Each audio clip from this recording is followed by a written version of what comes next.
నారాయణం నమస్కృత్య నరం చైవ నరోత్తమం దేవీం సరస్వతీం వ్యాసం తతో జయముదీరయేత్. హరి ఓం. పరమేశ్వర స్వరూపమైన సభకి నమస్కారం.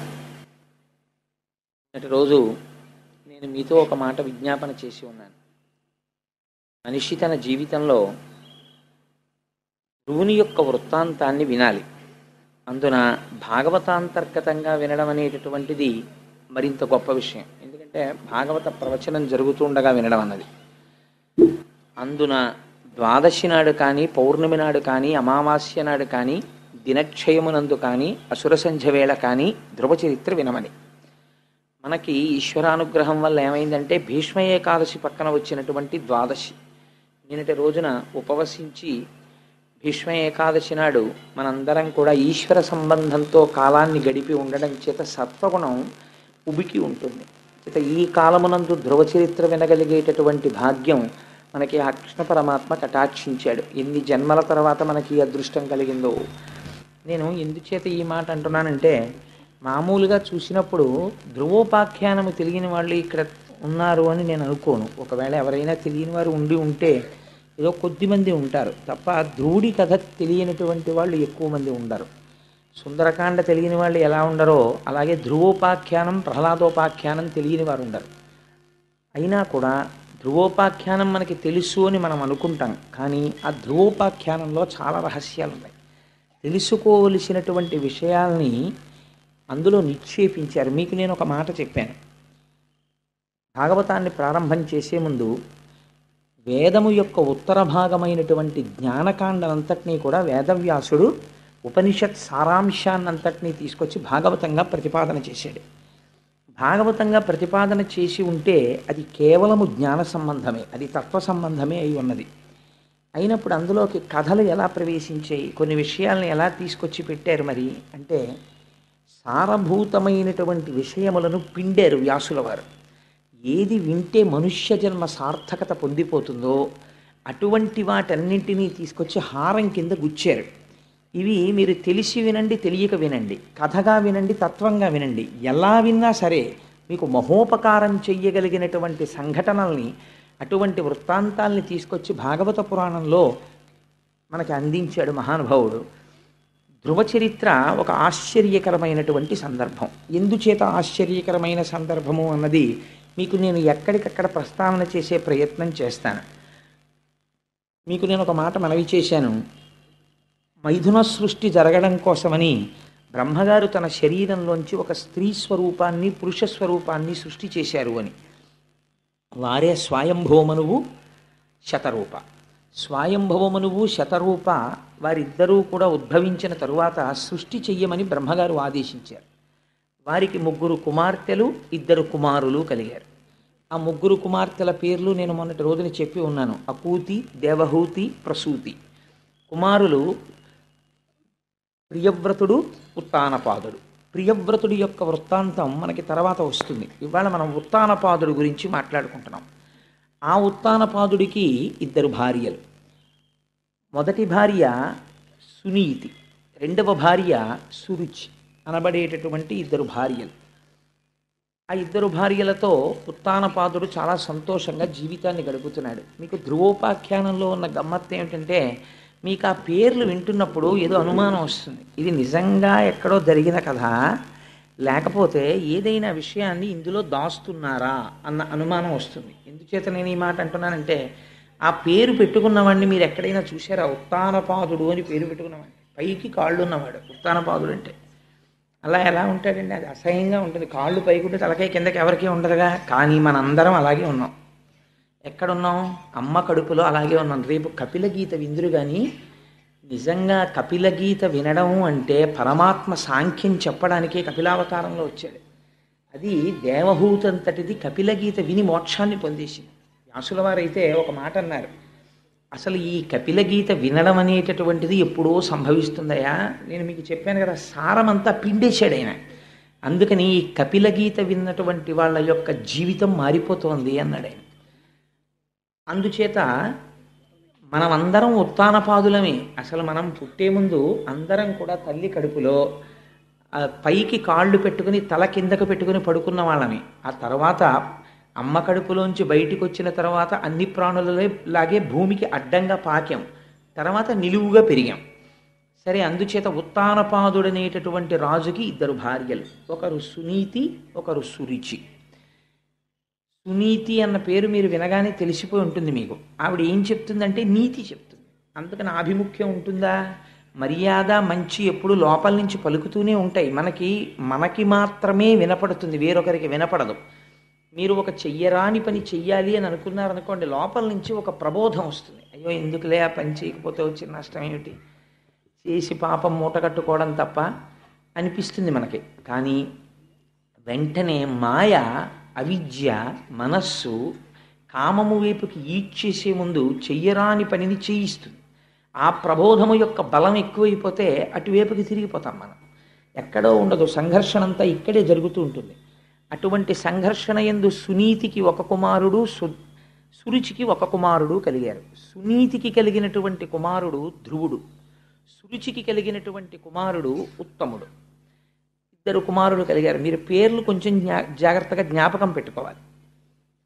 ఇలా కూర్చుని ఉండగా, ఎందుకండి ఇదంతా ఏదో చందమామ కథలాగా, ఏమిటి ఆయన భార్యలు, ఇద్దరు పిల్లలు, చెరుకో భార్యకి, మాకు ఎందుకండి అల్లరంతా వ్యాసుల వారు ఇవన్నీ ఎందుకు రచించారు ఈ కథలన్నీ అని మీకు అనిపించవచ్చు. కానీ మీరు ఇందులో ప్రధానమైన విషయాన్ని నేను ధ్రువోపాఖ్యానం చెప్పే ముందు ఒకటి చెప్తాను, మీరు ఆ కోణంలో దీన్ని వినండి. సాధారణంగా ఎవరికైనా జ్ఞానం అనేటటువంటి దాని పట్ల, వైరాగ్యం అన్న దాని పట్ల మమకారం ఎప్పుడు కలుగుతుందండి? అసలు భోగం అనుభవిస్తే వైరాగ్యం అన్నమాట. భోగమే అనుభవించినటువంటి వాడికి వైరాగ్యం అన్న మాటకు అర్థం ఎక్కడుంది? పైగా పోని ఏదో కోపం వచ్చింది, కోపం వస్తే ఎటువైపు కడతాడు? కోపం వస్తే ఏదో ఇల్లు విడిచిపెట్టి పోతాడు, ఎక్కడికో అటుపోతానంటాడు, ఇటుపోతానంటాడు, అమ్మ మీద కోపం వచ్చింది, నాన్న మీద కోపం వచ్చింది అంటాడు. ఎవరి మీదో కోపంతో ఈశ్వరుడి పాదాలు అట్టుకుంటాననేవాడు ప్రపంచంలో ఉండడుగా. ఒకవేళ ఉన్నాడు అనుకోండి, అలా ఉన్నవాడికి నారదుడు ఎదురొచ్చి మాట్లాడగా, ఒకవేళ మాట్లాడాడు అనుకోండి, 5 ఏళ్ల వాడు తపస్సు చెయ్యలేడుగా, ఒకవేళ చేశాడు అనుకోండి, జన్మజన్మాంతరములు తపస్సు చేసిన వాళ్ళకి దొరకనటువంటి శ్రీమన్నారాయణ దర్శనము అత్యంత దుర్లభమైనది దొరకదుగా, ఒకవేళ దొరికిందనుకోండి, వాడు మోక్షాన్ని కోరకుండా ఇంకేదో కోరి శ్రీమన్నారాయణుడు వెళ్ళిపోయిన తర్వాత చేతులు పిసుక్కుని ఏడవడుగా. మరి ఇవన్నీ ఎలా జరిగాయి ధ్రువోపాఖ్యానంలో? ఎందుకు నడిపించారు వ్యాసుల వారు ఆ కథనం అంత గొప్పగా? ఈ రహస్యాన్ని మీరు ఇప్పుడు వినాలి. అది వింటే, ఆ కోణంలో వింటే ధ్రువోపాఖ్యానం ద్వాదశి నాడు వినమని ఎందుకు చెప్పారో మీకు అర్థమవుతుంది. సరే, ఆ సునీతి యొక్క కుమారుడు ధ్రువుడు, సురుచి యొక్క కుమారుడు ఉత్తముడు. రాజైనటువంటి ఉత్తానపాదుడికి భార్య అయినటువంటి సురుచి యందు ఉన్నటువంటి ప్రేమ సునీతి యందు లేదు. లేదా సునీతి యందు లోపల గౌరవం ఉన్నా సురుచికి లొంగిపోయిన వాడవడం చేత సునీతిని గౌరవించలేడు. సురుచి పట్ల ఉన్నటువంటి లొంగుబాటు అటువంటిది. అంటే మీరు దీన్ని కొంచెం జాగ్రత్తగా అర్థం చేసుకున్నారనుకోండి, ఎక్కడుంది అది? ఇక్కడే ఉంది. సునీతి కూడా ఇక్కడే ఉంది. సునీతి ఎప్పుడు చెప్తుంటుంది, అలాంటి పని చేయకూడదు, విన్నావు కదా భాగవతం అంతా, రామాయణం చదువుకున్నావు కదా, పెద్దల మాటలు విన్నావు కదా, ఎందుకు పాడైపోతావు, ఇలాంటి పని చెయ్యకు, కక్కుర్తి పడకు. చూసేవాడు ఒకడు ఉన్నాడు, నిన్నను చూశారు కదా సత్యనారాయణ వ్రతంలో, అక్కడే కూర్చుంటాడు, చిత్రగుప్తుడు అని రాసేస్తుంటాడు. ఎందుకు వచ్చిన అల్లరి ఇదంతా మనకి? అందుకని వద్దా, పాపకర్మ చేయకంటుంది. కానీ మనం పుట్టిన దగ్గర నుంచి సురుచికి లొంగిపోవడం మనం అలవాటైపోయాం. సురుచికి లొంగడానికి అలవాటు పడిపోయిన మనం సునీతిని భార్యగా అంగీకరించలేం. అందుకని ఆవిడ మాటకి పెద్ద విలువ ఇవ్వం. అయినా ఆవిడ కూడా ఏమంటుంటుందంటే, నేను భార్యనే అని పాపం ఏదో చెప్పడానికని తెరదాకా వస్తుంది. సురుచి కళ్ళెర్ర చేసి చూస్తుంది. నీతి చెప్దాం అనుకుంటున్నావు అని. దీనికి లొంగిపోయి ఉన్నవాడు రాజు, అందుకని అసలు సునీతిని గౌరవించాడు. కానీ ఇద్దరు భార్యలే, ఇద్దరూ ఎప్పుడూ జీవుడి వెంటే ఉంటారు వాళ్ళిద్దరూ చిట్ట చివరి వరకు. సురుచికి లొంగినవాడు కావడం చేత సునీతి యందు ఆవిడ మాట వినే తత్వాన్ని రాజుకి లేదు. ఆవిడ్ని భార్యగా ఆదరించినవాడు కాడు. అంటే సురుచికి ఇచ్చినటువంటి స్థానం సునీతికి ఉత్తానపాదుడు ఇవ్వలేదు. కానీ భార్యలు కనుక ఇద్దరి యందు కుమారులు జన్మించారు. ఒకడు ఉత్తముడు, ఇంద్రియాలతో అనుభవించిన సుఖాలన్నీ ఉత్తమంగానే కనిపిస్తాయి, ఎవడికి అధమంగా కనిపించవు. అధమంగా కనిపించింది సుఖం అని ఎందుకంటాడు? అనుభవించిన ప్రతిదీ ఇది గ్రామ్య సుఖం అండి అని అన్నాడు అనుకోండి. ఏదైనా ఒక సుఖాన్ని అనుభవించి, సుఖంలో ఏముందండి, ఇది గ్రామ్య సుఖం, దీనికోసమా వెంపర్లాట అన్నాడు అనుకోండి, వాడు మారిపోయాడు అంతే. వాడి వైరాగ్యం వచ్చింది. వైరాగ్యం అన్న మాట చాలా తేలికగా వాడుతుంటారు సమాజంలో. ఆయనకి చాలా వైరాగ్యం వచ్చిందండి, మహానుభావుడు అలా ఉంటాడు అంటారు. ఉట్టిది వైరాగ్యం అన్న మాట అలా ఏం ఉండదు. వైరాగ్యం వస్తే ఎలా వస్తుందో తెలుసా అండి? It does not come like drop by drop, it comes like flood అంటారు రామకృష్ణ పరమహంస. అది వస్తే వరదలా వస్తుంది, అంతేకాని చుక్క చుక్క చుక్క చుక్క రాదు.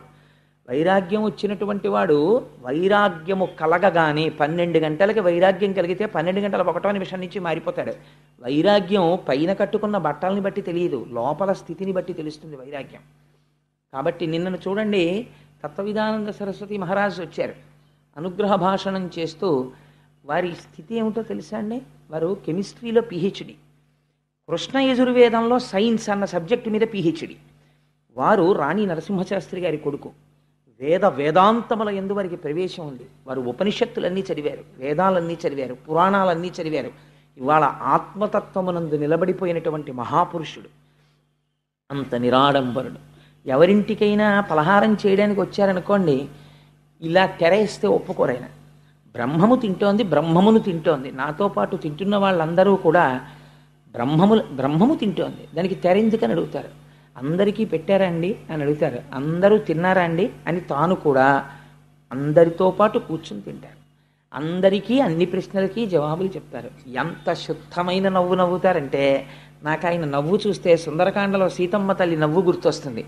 అంతటి వారు నిన్ననొచ్చి అనుగ్రహ భాషణం చేయడానికి అక్కడ కూర్చుని, మీరు మర్యాద చూడండి. మనం విష్ణు సహస్రనామ స్తోత్రం చేసుకుంటున్నాం, ఆయన ఒక మాట అనొచ్చు, ఏమండి నేను అనుగ్రహ భాషణం చేసి వెళ్ళిపోయాక మీరు చేసుకుందరు కానీ పారాయణని.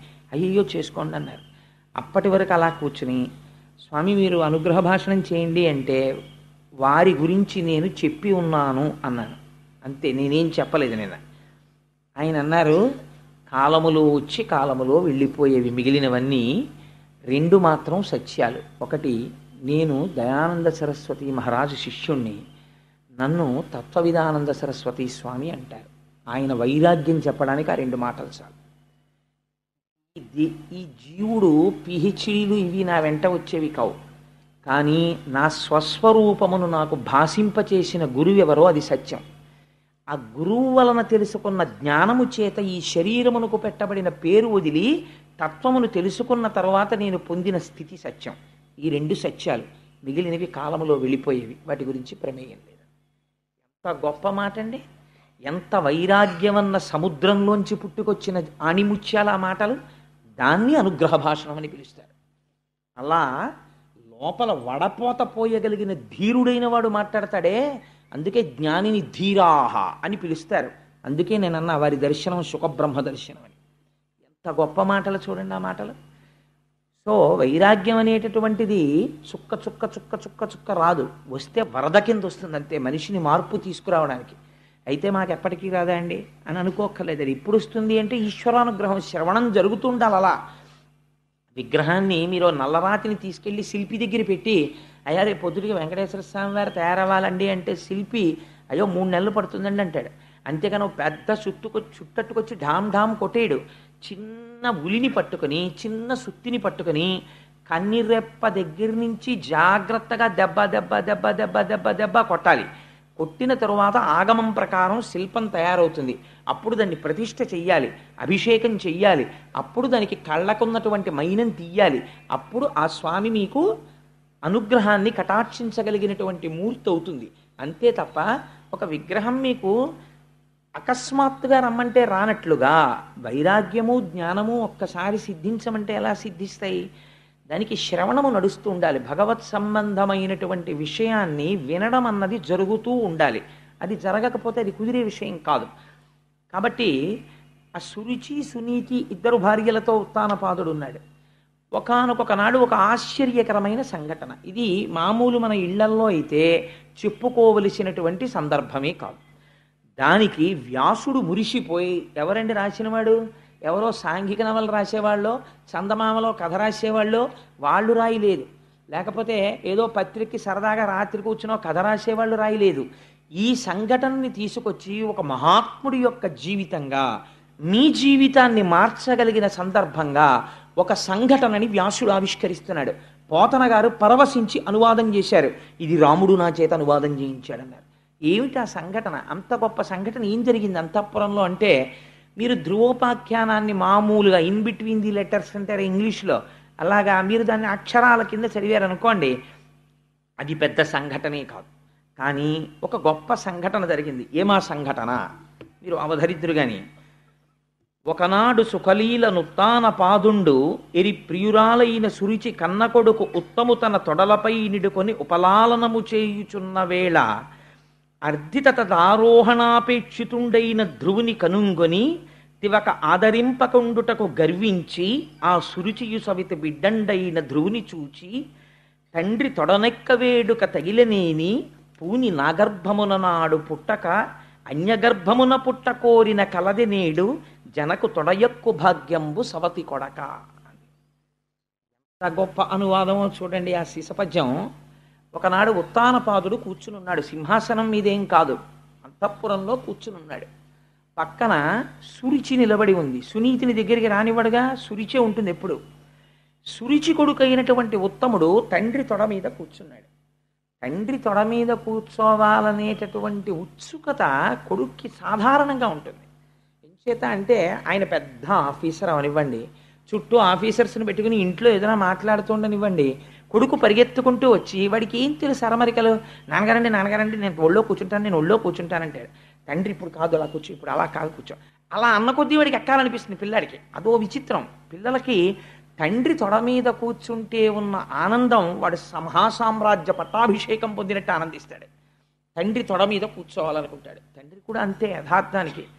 అసలు పురుషుడికి ఐశ్వర్యములలోకెల్లా గొప్ప ఐశ్వర్యమేది అని ప్రశ్న వేశారు. అంటే అన్ని ఐశ్వర్యములలో గొప్ప ఐశ్వర్యం ఏది అంటే పుత్రగాత్ర పరిష్వంగము. తన కొడుకుని తాను గాఢముగా కౌగలించుకోవడమే పెద్ద ఐశ్వర్యం. ఎందుకంటే తానే కొడుకుగా ఉన్నాడు ఎదురుగుండా, అందుకని తనను తాను కౌగిలించుకోవడం కుదరదు.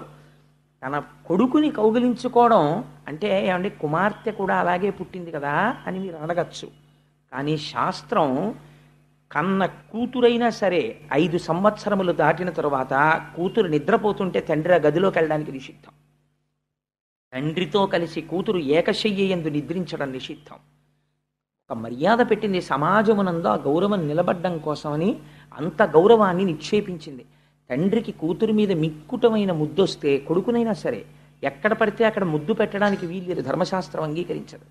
మూర్ధన్య స్థానమునందు చిన్నతనంలో వేరు, 5 ఏళ్ళు దాటితే బిడ్డడి యొక్క తల పట్టుకుని ఉంచి, ఒకవేళ వాడు మనకన్నా పొడుగైపోతే వాడి తలకాయ పట్టుకుని ఉంచి వాడి యొక్క మూర్ధన్య స్థానమునందు పాపట యందు తండ్రి ముద్దు పెట్టుకుంటే వాళ్ళకి ఆయుర్దాయం వృద్ధిలోకి వస్తుంది, వాళ్ళు ఇంకా వృద్ధిలోకి వస్తారు. తప్ప ఎక్కడ పడితే అక్కడ ముద్దు పెట్టడాన్ని శాస్త్రమునందు నిషేధించింది.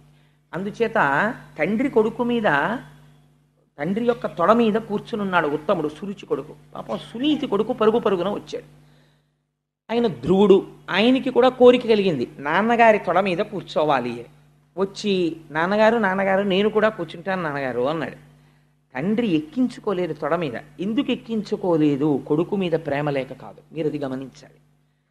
కొడుకు మీద ప్రేమ ఉంది, ఎందుకనంటే తన కొడుకే. కొడుకుల యందు భేదం ఉండదు, భార్యల యందు భేదం ఉండొచ్చు శాస్త్రంలో, అదో గమ్మత్తు. ఎందుకంటే రెండూ తన తేజస్సులే. అందుకని ఆ కొడుకు యందు ప్రేమ ఉంది, కానీ ఆ కొడుకుని ఎందుకు ఎక్కించుకోడు? సురుచి పక్కన ఉంది. నా కొడుక్కి సునీతి కొడుక్కి ఇద్దరినీ తొడ మీద కూర్చునే స్థానమా అంటుంది. అందుకని ఆవిడ ఉండగా కూర్చోపెట్టుకోలేడు, అందుకని ఎక్కించుకోవడానికి ఇష్టపడలేదు. కానీ జవాబు చెప్పలేదు. ఎందుకు ఎక్కించుకోడు, ఎందుకు కూర్చోపెట్టుకోడు, తన కొడుకే కదా అన్నదానికి జవాబు చెప్పలేదు. వీల్లేదని తోసేసి సురుచి వంక చూస్తున్నాడు. ఆవిడేమన్నా అనుకుంటుందేమో, ఒకవేళ సురుచి ఆ రోజున ఏమయ్యా ఫోన్లే ఏం పోయింది, పిల్లాడే కదా నీ కొడుకే కదా కూర్చోబెట్టుకోవాడిని కూడా అందనుకోండి, ఆనాడు తప్పకుండా ఉత్తానపాదుడు కూర్చోబెట్టుకుంటాడు. కూర్చోబెట్టుకున్నాడు అనుకోండి, భాగవతంలో ఈ ఆఖ్యానం లేదు, అయిపోయిందంతే అక్కడితో. ఆయన కూర్చోబెట్టుకోలేదు, సురుచి వంక చూస్తున్నాడు. మన జీవితమే. కానీ ఇక్కడ ఒక గమ్మత్తు జరిగింది. మీ జీవితం మారడానికి ఏదో ఒక సంఘటన ఆది కావాలి. మీరు ఏ సంఘటనని మీరు తీసుకోలేకపోయారనుకోండి ఆలంబనంగా, ఎప్పటికీ జీవితం మారదు. ఎక్కడో అక్కడ వెనక్కి తిరిగి చూడాలి. వెనక్కి తిరిగి చూస్తే ఆత్మావలోకనం అవుతుంది. మీరు అలా అవలోకనం చెయ్యకుండా కాలంతో పాటు పరిగెడితే దానికి అవలోకనం ఉండదు. కాబట్టి ఇక్కడ సురుచి వంక చూశాడు ఒకసారి. చూస్తే ఆవిడంది ఒక గమ్మత్తైన మాట అంది. ఏమందంటే తండ్రి తొడనక్క వేడుక తగిలనేని పూని నాగర్భమున నాడు పుట్టక అన్యగర్భమున పుట్ట కోరిన కలది నేడు జనకు తొడయెక్కు భాగ్యంబు సవతి కొడక. ఎంత గొప్పగా అడ్రస్ చేసిందో చూడండి. సవతి కొడక అంటే నాతో పాటుగా సవతి అయిన దాని కొడుక, నీకు తండ్రి గారి తొడ మీద కూర్చోవాలని కోరికగా ఉందా? నీకు నిజంగా తండ్రి తొడ మీద కూర్చునే అదృష్టం పొందినవాడివైతే నా కడుపున పుట్టుండేవాడి. మీ అమ్మ కడుపున ఎందుకు పుడతావు? ఆ అమ్మ కడుపున పుట్టిన వాడికి ఈయన తొడ ఎక్కే అదృష్టం ఎక్కడుంటుంది? నా కడుపున పుట్టుంటే ఆయన తొడ ఎక్కే అదృష్టం ఉండుండేది. ఇది ఎంత హేయమైన మాట మీరు ఆలోచించండి. క్షేత్రములు రెండు సమానం, బీజములు రెండు సమానం. కానీ కేవలము ఆభిజాత్యముతో ఈ మాట అంటోంది. ఇప్పుడు ఎవరిని నింద చేసింది ఆవిడ? ఆవిడ ధ్రువుణ్ణి నింద చేయలేదు. సవతి కొడక అని పిలవడంలో తన సవతిని చిన్నబుచ్చుతోంది. ఆవిడ కడుపున పుట్టిన నీకు భార్య అయితే అయిందేమో, ఎప్పుడో ఈయన అనుగ్రహాన్ని పొందితే పొందిందేమో, కానీ ఆవిడ కడుపున పుట్టిన వాడికి ఆయన తొడ ఎలా ఎక్కుతావురా? ఆయన తొడ మీద కూర్చోవాలంటే నా కొడుకు అయి ఉండాలి అంటే తన ఆభిజాత్యాన్ని ప్రకటించుకుంది సవతితో కలిపి. ఇదే సురుచి అంటే ఎంత అహంకారం చూడండి. అసలు అలా ఒక 5 సంవత్సరముల పిల్లవాడు తండ్రి తొడ మీద కూర్చునేటప్పుడు ఇంత కఠినంగా మాట్లాడవలసిన అవసరం ఉన్నదా? మీరు సురుచికి సునీతికి ఎంత తేడా ఉంటుందో ధ్రువోపాఖ్యానంలో కనిపెట్టాలి. ఒక్కొక్క ఇంట్లో ఒక్కొక్క స్త్రీ మాట మాట్లాడుతుంటుంది. మీరు ఆ మాటని బట్టి ఆవిడ సురుచియో సునీతియో మీరు కనిపెట్టేయచ్చు. ఆవిడ సురుచి అనుకోండి ఆయన నాశనం అయిపోయాడని గుర్తు. ఆవిడ సునీతి అనుకోండి ఆయన అదృష్టం పండిపోయిందని గుర్తు. ఎందుకో తెలుసా అండి? ఆ దేవి భాగవతంలో వ్యాసుడు ఒక తీర్పు చెప్తాడు. అందులో అంటాడు ఆయన, కుపుత్రేణన్ వయో నష్టం. ఒక దుర్మార్గుడైనటువంటి కొడుకు కలిగాడు అనుకోండి, వాడి వల్ల వంశం అంతా నశించిపోతుంది. కుభోజనేన దివస. ఒకరోజు భోజనం తప్పు భోజనం చేశారనుకోండి. తప్పు భోజనం అంటే ఏమిటో తెలుసా అండి? శాస్త్రమునందు ఏ పదార్థం పడితే ఆ పదార్థం ఎలాంటి చోట పడితే అలాంటి చోట తినకూడదు. అన్నిటికన్నా పెద్ద పీట వేసి తినవలసిన భోజనం ఏమిటో తెలుసా అండి? భగవన్నివేదన చేసినటువంటి ప్రసాదము. అది తాను భక్తుడైతే తన ఇంట దొరుకుతుంది, తాను నైవేద్యం పెట్టుకు తింటాడు. రెండవది ప్రయత్నపూర్వకంగా తాను వెళ్ళి తినవలసింది ఏమిటో తెలుసా అండి? ఎవరైనా పిలిస్తే రమ్మనమని తాను కాదనకుండా వెళ్ళి తినాలి. భాగవత శేషం. మహాభాగవతులై జ్ఞానులై పరమహంసలై నిరంతరము భగవంతుని యొక్క పాదముల యందు తిరుగాడేటటువంటి వారు ఏ ఇంటికైనా వచ్చి పదార్థమును తీసుకుని వెళ్ళిపోతే వారికి పలహారం పెట్టి పంపకూడదు. వారితో వచ్చిన వారికి కూడా పెట్టాలి. ఎందుకో తెలుసా అండి? వారు తిన్నప్పుడు ఆ రాశి యందు మిగిలినది భాగవత శేషమవుతుంది. వారు తినగా మిగిలిన ఉచ్చిష్టము కింద లెక్క అది ఆ రోజున. అది ఆ రోజున మనం కూడా వెళ్ళి తిన్నాం అనుకోండి, ఆ భాగవతోచ్చిష్టము తినడం చేత మన మనస్సుని సంస్కరించేస్తుంది. అది భగవంతుడి వైపుకు తిప్పుతుంది. ఎందుకంటే వారు తినగా మిగిలిన పదార్థం అది. అందుకని అలాంటిది తినమని శాస్త్రం చెప్తోంది. అందుకని భాగవత శేషానికి ఎవరైనా పిలిచారనుకోండి, వారు నిజంగా భాగవతులైతే మీరు ప్రయత్నపూర్వకంగా అమ్మ తప్పకుండా వస్తానని వెళ్ళి తినాలి భాగవత శేషాన్ని. పెట్టేవారికి కూడా మర్యాద ఉండాలి. వారు వచ్చింది భాగవత శేషం కోసం వచ్చారు అన్న మర్యాదతో పెట్టాలి తప్ప చూసి చూడకుండా అలక్ష్యంతో విస్తరియందు వడ్డన జరిగి ఉండి ఉండకూడదు. సరే, అది వేరే విషయం. అందుకని నువ్వు నా తొడ మీద కూర్చోడానికి, తండ్రి తొడ మీద కూర్చోడానికి నా కడుపున పుట్టిన వాడివైతే నువ్వు ఆ భాగ్యాన్ని పొంది ఉండేవాడివి. నువ్వు సునీతి కడుపున పుట్టావు, నీకు ఎలా దక్కుతుందా భాగ్యం? నీకు దక్కదంది. అంటే ఇప్పుడు ఆవిడ పౌరుషం ఎవరి వైపుకు వెళ్ళింది? ఎవరిని కించపరిచి మాట్లాడుతోంది? తన సవతిని కించపరిచి మాట్లాడుతోంది. అది ఒక 5 సంవత్సరముల పిల్లవాడి దగ్గర మాట్లాడవలసిన మాట కాదు.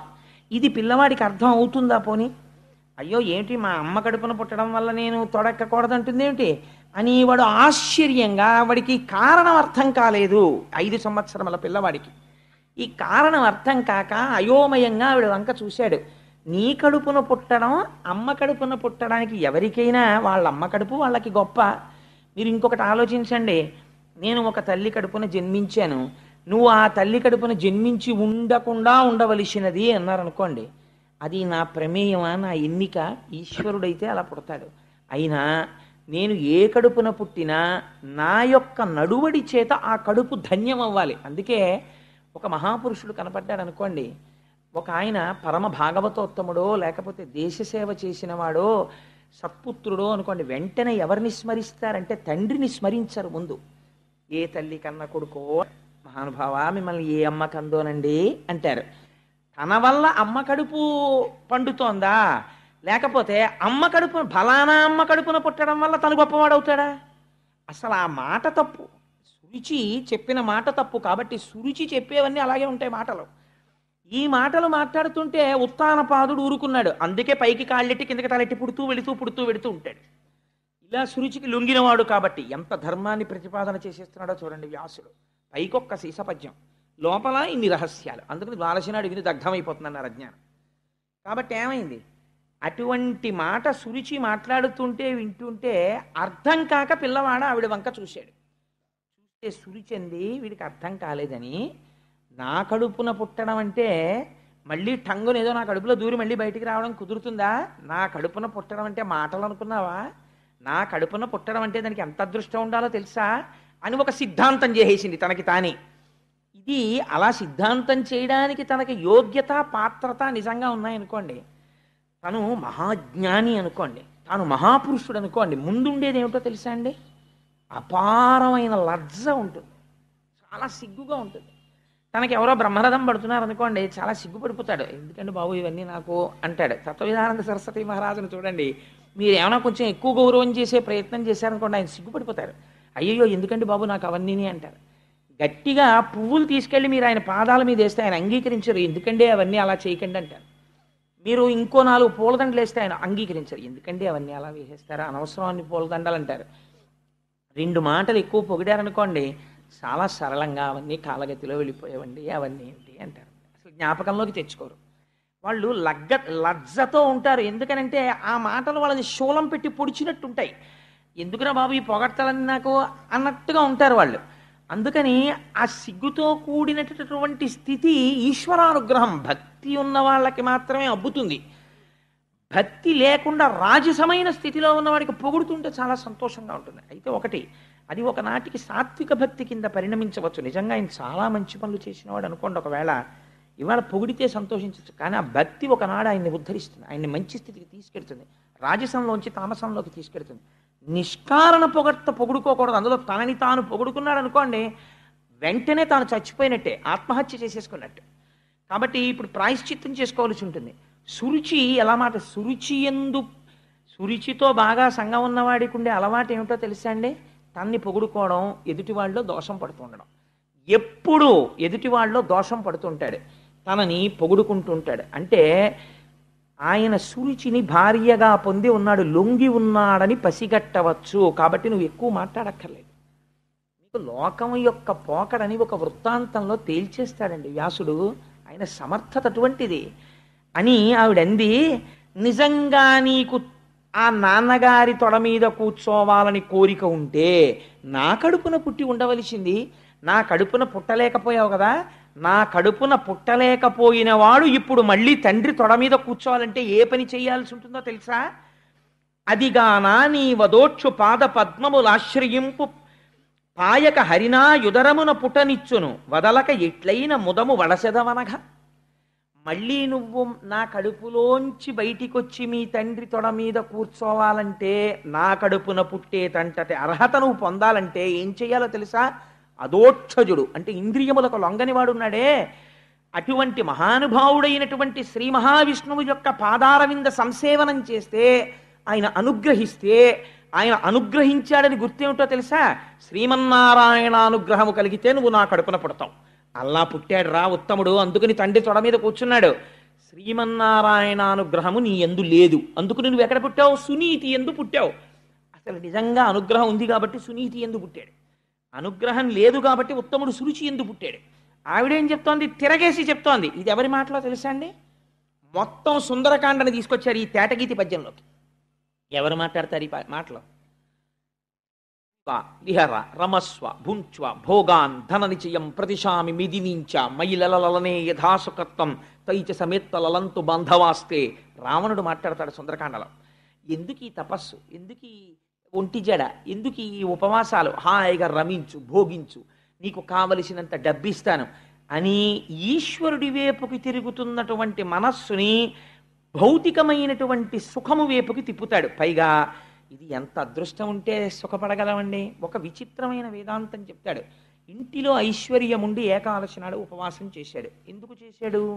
భగవంతుడి కోసం. వేరొకడు అంటాడు, ఏంటండి ఇవన్నీ పిచ్చి, ఈశ్వరుడు ఎందుకు ఇచ్చాడు? తినడానికి ఇచ్చాడు, అంతేగాని అవన్నీ పెట్టుకుని ఉపవాసం చేయమనే, ఎందుకంటే ఇదంతాను అంటాడంటే ఇది రావణ ప్రలాపన. కాబట్టి అది వాడు ఏకాదశి వ్రతం చేస్తున్నాడు కాబట్టి వాడు ఉపవాసం ఉన్నాడు అని తెలుసుకోడు, ఒక నింద కూడా చేస్తాడు. అదే రావణుడు చేస్తాడు. అదే సురుచి మాట్లాడుతుంది. ఎలా మాట్లాడుతుందో చూడండి. శ్రీమన్నారాయణ అనుగ్రహం ఉంటే నా కడుపున పుట్టుండేవాడివి, మీ నాన్న తొడెక్కుండేవాడివి. నాన్న శాశ్వతమా, తొడ శాశ్వతమా, ఎక్కడం పెద్ద వైభోగమా అని ఈ మాట చెప్పి నీకు నారాయణానుగ్రహం లేదు అంది. అంటే ఇప్పుడు ఆ పిల్లాడికి ఏదో కొంత అర్థమైంది, ఏదో కొంత అర్థం కాలేదు. కానీ శ్రీమన్నారాయణానుగ్రహాన్ని పొందలేకపోవడం వల్ల నేను సునీతి కడుపున పుట్టానన్నమాట వాడికి జీర్ణం కాలేదు. అది చెప్పడానికి వాడికి భాష చాలదు. వాడు చాలా చిన్న పిల్లవాడు.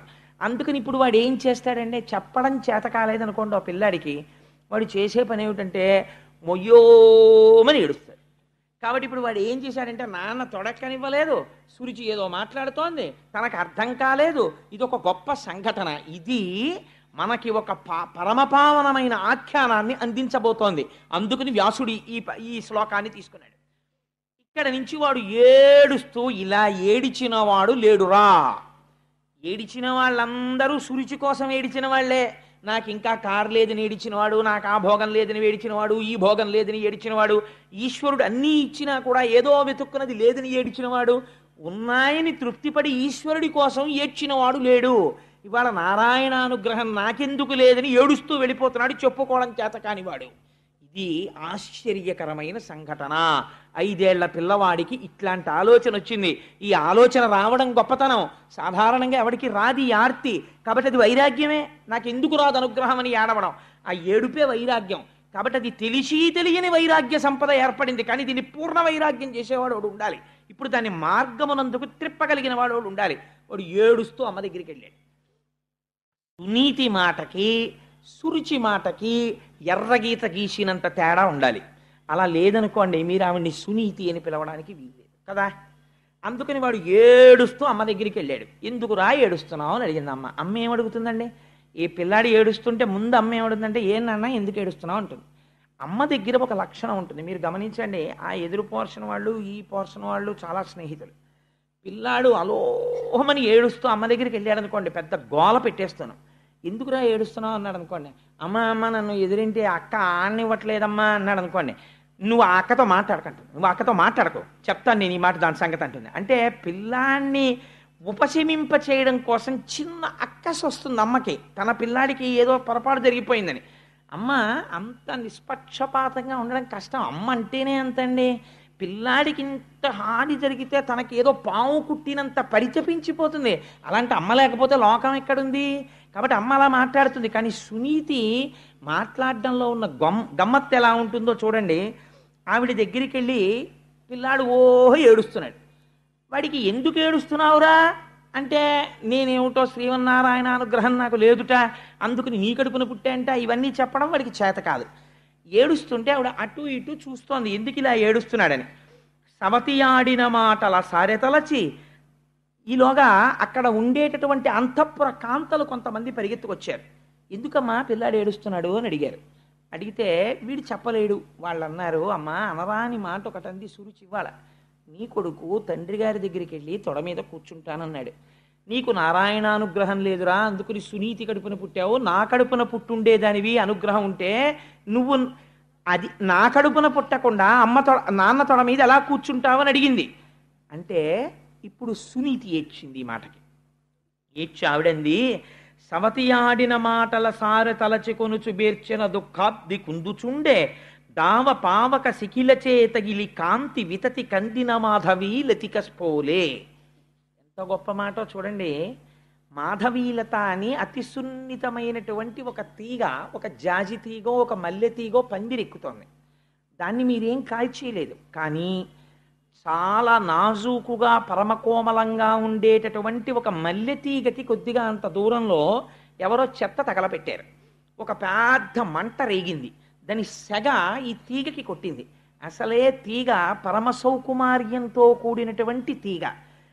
అక్కడ తగిలినటువంటి ఆ మంట వేడి తగిలి ఎంత ఒడిలిపోయి ఎంత ఎలా అయిపోతుందో అలా ఏమిటి కరెక్ట్గా అలాగే వస్తుంది. అలా అటువైపు నుంచి వచ్చినటువంటి ఆ పొగకి, ఆ తప్తము చేయగలిగినటువంటి ఆ వేడికి పాపం ఆ మాధవీలత ఎలా కందిపోతుందో అలా కందిపోయింది ఆవిడ యొక్క మనస్సు. కందిపోయి ఆవిడంది కొడుకుని చూసి, ఎంత మాట అందరా సురిచి, అదేదో గొప్పదనుకుంటోంది, దాని కడుపున పుట్టడం గొప్ప అని వెంటనే కయ్యానికి వెళ్ళిపోవాలి. ఆవిడంది, అనగా ఈ దుఃఖమునకు పనిలేదన్యులకు సొలయ బలవంతంబై తన పూర్వజన్మ దుష్కృతి ఘనకర్మము వెంటనంటగానెవ్వలనన్. నాయనా, నువ్వు ఏడుస్తున్నావు కదా, మీ నాన్న తొడ ఎక్కనివ్వలేదని. ఎవరికైనా దుఃఖం కలిగితే ఆ దుఃఖానికి కారణం వేరొకరిని నిందించకూడదు.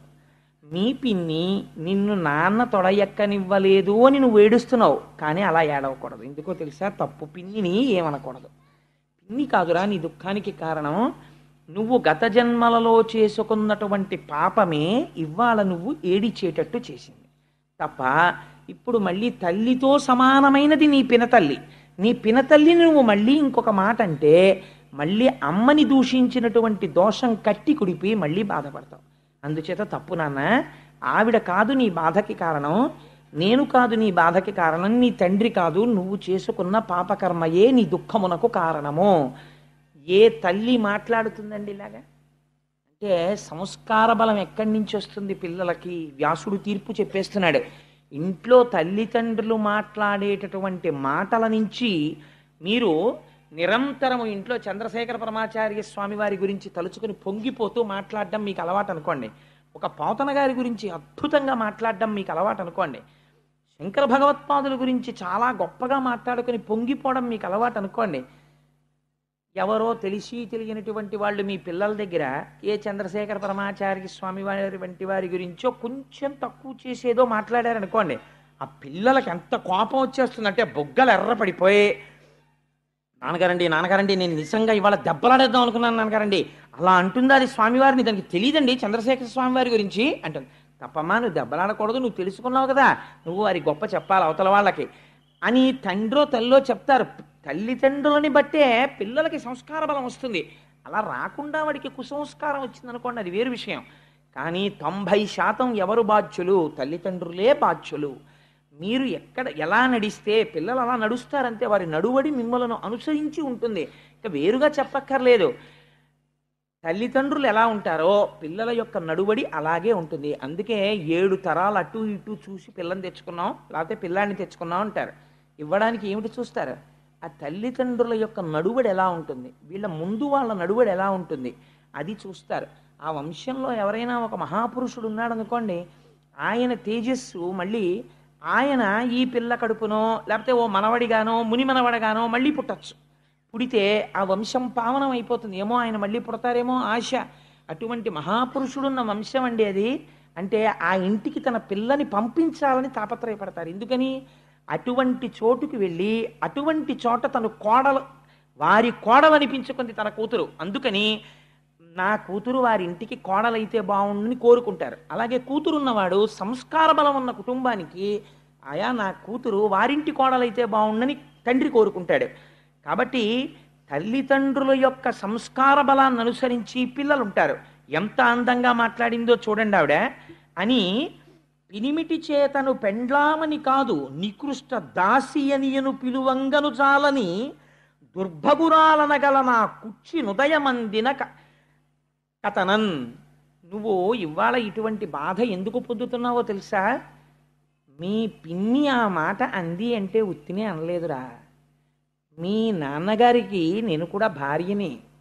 పోనీ పినిమిటి చేతను పెండ్లామని కాదు, మా ఆవిడ అని ప్రేమతో ఎప్పుడైనా ఓ సునీతి ఇలరా అని పిలవకపోతే పిడపోయిరి. అలా పిలవకపోతే నేను బాధపడినా. ఇవాళ నాకు భార్య యొక్క స్థాయి లేదు. ఒక నికృష్టమైన దాసి. ఇద్దరూ పక్క పక్కన నిలబడితే మీ నాన్నకి ఏదైనా గబుక్కుని పిలవవలసి ఉంటే నికృష్టమైనటువంటి ఆ దాసిని పిలుస్తాడు కానీ నన్ను పిలవడం. ఎందుకో తెలుసా? నికృష్ట దాసి అని పిలువంగను చాలని దుర్భగురాలగు నా కుచ్చి ఉదయమందిన కథనను. అంటే ఇప్పుడు ఎవరిని నిందించుకుంటోంది? నా పాపకర్మ నన్ను కట్టి కుడుపుతోంది. మీ నాన్న చేత సురిచి పొందినటువంటి అదృష్టాన్ని నేను పొందలేకపోయాను. నేను పొందలేని కారణం వల్ల నువ్వు పొందలేకపోయావు. తప్పించి నా దురదృష్టం రా, మీ నాన్నగారు ఒక భార్య పట్ల అలా, ఒక భార్య పట్ల ఇలా ఉన్నారు అంటే అది నా దురదృష్టం.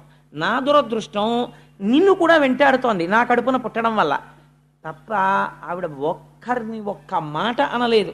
తన యందు దోషం ఆరోపించుకుని మాట్లాడింది. ఇలా మాట్లాడగలగడానికి, ఇంత సంస్కారయుతంగా ఉండడానికి చాలా కష్టమండి. అవి ఏదో నేర్చుకుందామంటే వచ్చే మాటలు కావు. A situation of crisis reveals your character అంటారు. మామూలుగా నడువడి అందరూ నడుస్తారు. ఇప్పుడు సంధ్యావందనం చెయ్యాలండి ప్రతిరోజు అన్నాం అనుకోండి, ఇంట్లో ఉన్నన్నాళ్ళు హాయిగా సంధ్యావందనం ప్రతివాడు చేస్తాడు. ఏదో ఎక్కడో ఏదో ఊరు వెళ్ళాడు, ఆ ఊళ్ళో ఏదో కాటేజీలో ఉన్నాడు, అప్పుడు సంధ్యావందనం చేయవలసి వచ్చింది అనుకోండి. సంధ్యావందనం ఇవాళ చేయకపోతే ఏమండి అని ఏదో తప్పనిసరి పరిస్థితుల్లో ప్రాయశ్చిత్త శ్లోకం చదివాడు, సరే. అన్నీ అనుకూలంగా ఉన్నప్పుడు ధర్మ నిర్వహణ గొప్పే ఉందండి. ఏది అనుకూలం కానప్పుడు ధర్మం నిర్వహిస్తే గొప్ప. రామచంద్రమూర్తికి అన్నీ కలిసి రాలేదు. ఆయనకి ఎన్ని కష్టాలు పడ్డాడో, ఎన్ని కష్టాలు పడ్డా ధర్మాన్ని మాత్రం ఆయన వదిలిపెట్టలేదు. ధర్మాన్ని వదిలిపెట్టకుండా ఉండడం గొప్ప. అందుకని నీ శీలము పైకి ఎప్పుడు వస్తుంది అంటే, ఒక ఉద్విగ్నమైనటువంటి సంఘటన జరిగినప్పుడు ఎవరి శీలం ఏమిటో పైకి వచ్చేస్తుంది.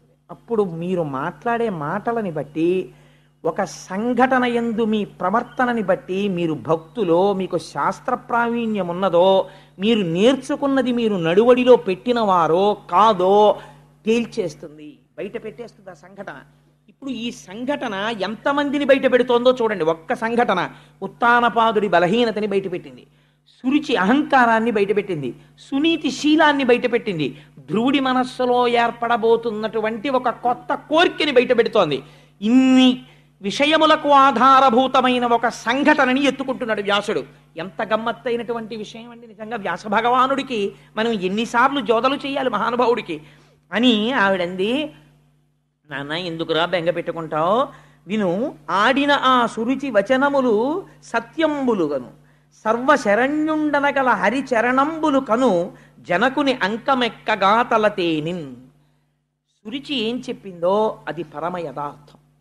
నిజంగా నీ తండ్రి యొక్క తొడ ఎక్కి కూర్చోవాలన్న కోరిక నీకుంటే, మీ తండ్రి మనస్సుని మళ్ళీ అలా మార్చగలిగిన వాడెవరో తెలుసా? సురుచిని తొక్కి పెట్టి సునీతిని పక్కకి తెచ్చుకోగలగాలి. ఇది నీ అంత నీకు సాధ్యం కాదు. ఈశ్వర పాదాలు పట్టుకోవాలి. పట్టుకుంటే సురుచిని తిరస్కరించగలవు, సునీతికి పెద్దపీట వేయగలవు, ఆత్మధర్మాన్ని భక్తితత్వాన్ని ఒప్పుకోగలవు, నీ ధర్మమునందు నువ్వు నిలబడగలవు, సురుచిని త్రోసిరాదనగలవు. నాకు అక్కర్లేదు ఈ భౌతిక సుఖాలని, ధర్మ విరుద్ధమైనటువంటి సుఖమునందు మమకారమును విడిచిపెట్టగలవు. అలా విడిచిపెట్టడానికి ఈశ్వరానుగ్రహం ఉండాలి. అందుకని ఏది సురుచి చెప్పిందో అది యథార్థం.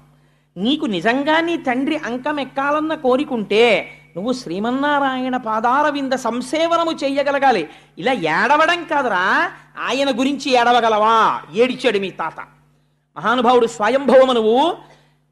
అఖండమైన రాజ్యం ఇచ్చాడు చిత్రముఖ బ్రహ్మగారు. మొట్టమొదట ఏది భూమండలం అని అడిగాడు స్వయంభవమనువు. మహానుభావుడు ఆదివరాహమూర్తి అయ్యి వచ్చి యజ్ఞవరాహమూర్తి భూమిని పైకెత్తి మీ తాతకిచ్చాడు స్వయంభవమనువుకి. వరాహావతారం అంటే ఎంత గొప్పదో తెలుసా అండి? ఒక చోట ఒక మాట చెప్తారు. పోతనామాచ్యుల వారు ఆంధ్రీకరిస్తున్నారు భాగవతాన్ని. ఒక రాజుగారు అడిగారు, నాకు ఆ భాగవతాన్ని ఇమ్మని. అడిగితే పోతన గారు ఇవ్వనన్నారు ఎవ్వరికి. ఈ మనుజేశ్వరాధములకిచ్చి పురమ్ములు వాహనమ్ములు సొమ్ములు కొన్ని పుచ్చుకొని సొక్కి శరీరము బాసి కాలుచే సమ్మెట వాటులంబడక సమ్మతి శ్రీహరికిచ్చే చెప్పే ఈ బొమ్మెల పోతనాచ్యుడొకడు భాగవతంబు జగద్ధితంబు గన్నని చెప్పుకున్నాడు. ఆయన ఒప్పుకోలేదు అంకితం ఇవ్వడానికి. ఆయనకి ఏం కానుకలు గుచ్చుకోట, ఆయనకి మమకారం లేదుట, ఈశ్వరుడి పాదాలు పట్టుకున్నవాట అని తెలుసుకుని ఆ రాజు వేటమిషతో వచ్చి భటుల్ని పంపాడు. పోతన గారిని తీసుకురండి నా దగ్గరికి. ఆ భటులు వెళ్ళారు. వెళ్ళేసరికి పోతన గారు, ఆయనకి ఏముందంటే ఒక చిన్న పూరిపాక అంతే, ఆ పూరిపాకలో కూర్చొని భాగవతాన్ని ఆంధ్రీకరిస్తున్నారు. ఈ భటులు లోపలికి ఎడదామని చూశారు. వెళ్ళేటప్పటికి ఒక అడవి పంది పడుకునుంది పర్ణశాల ముందు, ఆ కుటీరం ముందు. అది వీళ్ళని చూసి పైకి లేచి గుర్ర నరిచింది.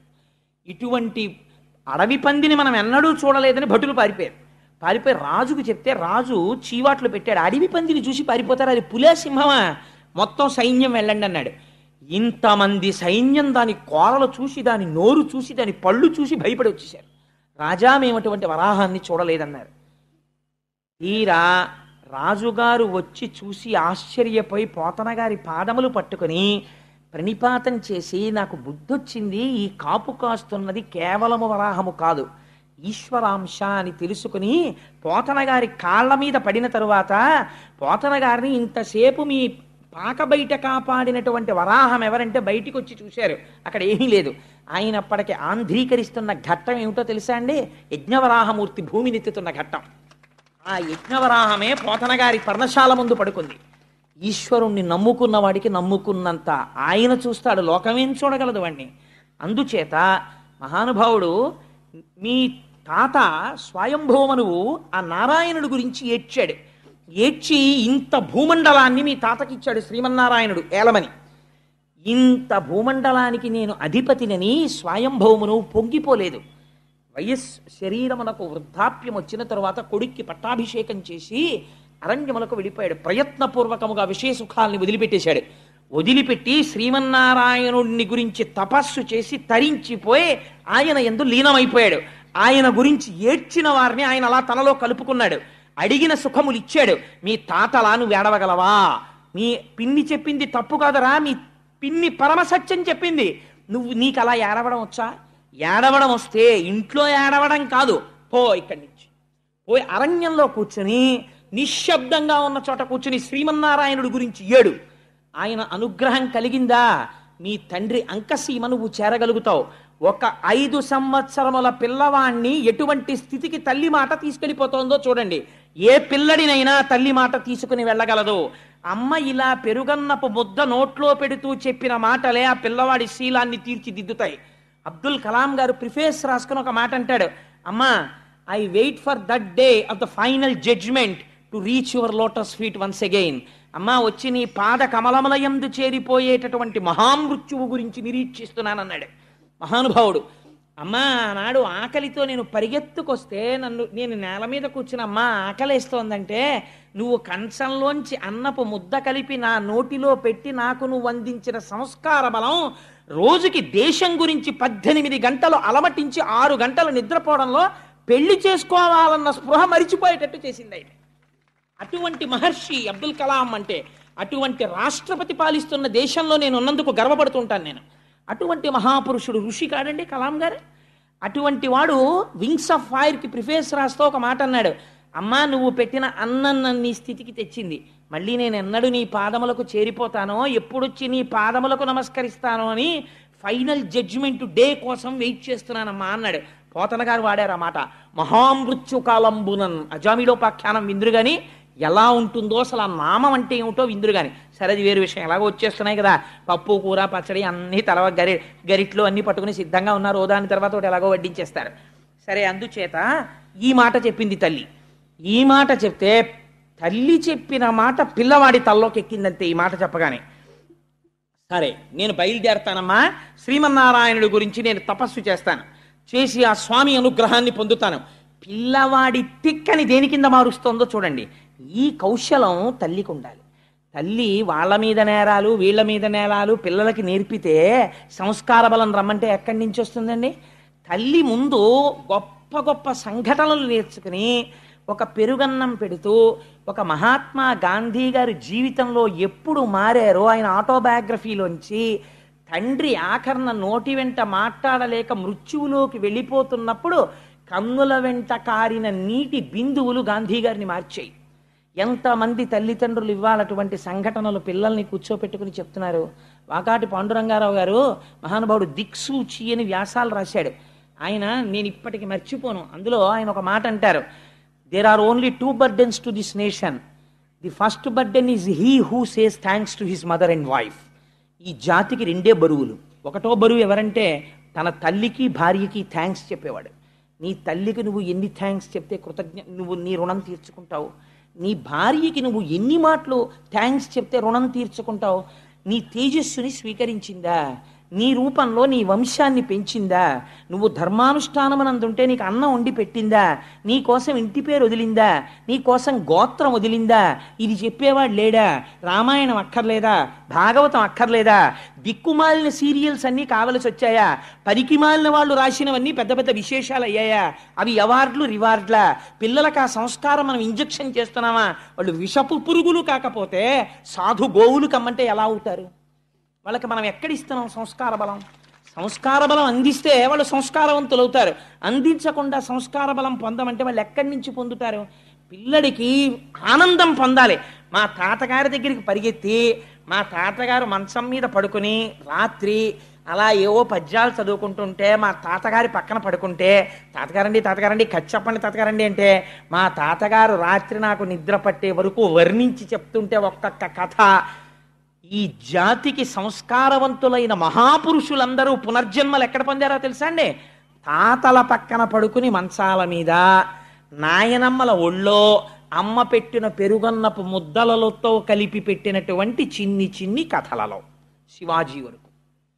అవే నిజమైన పాఠశాలలు మన సంస్కృతికి, అవే నిజమైనటువంటి ఆలయాలు.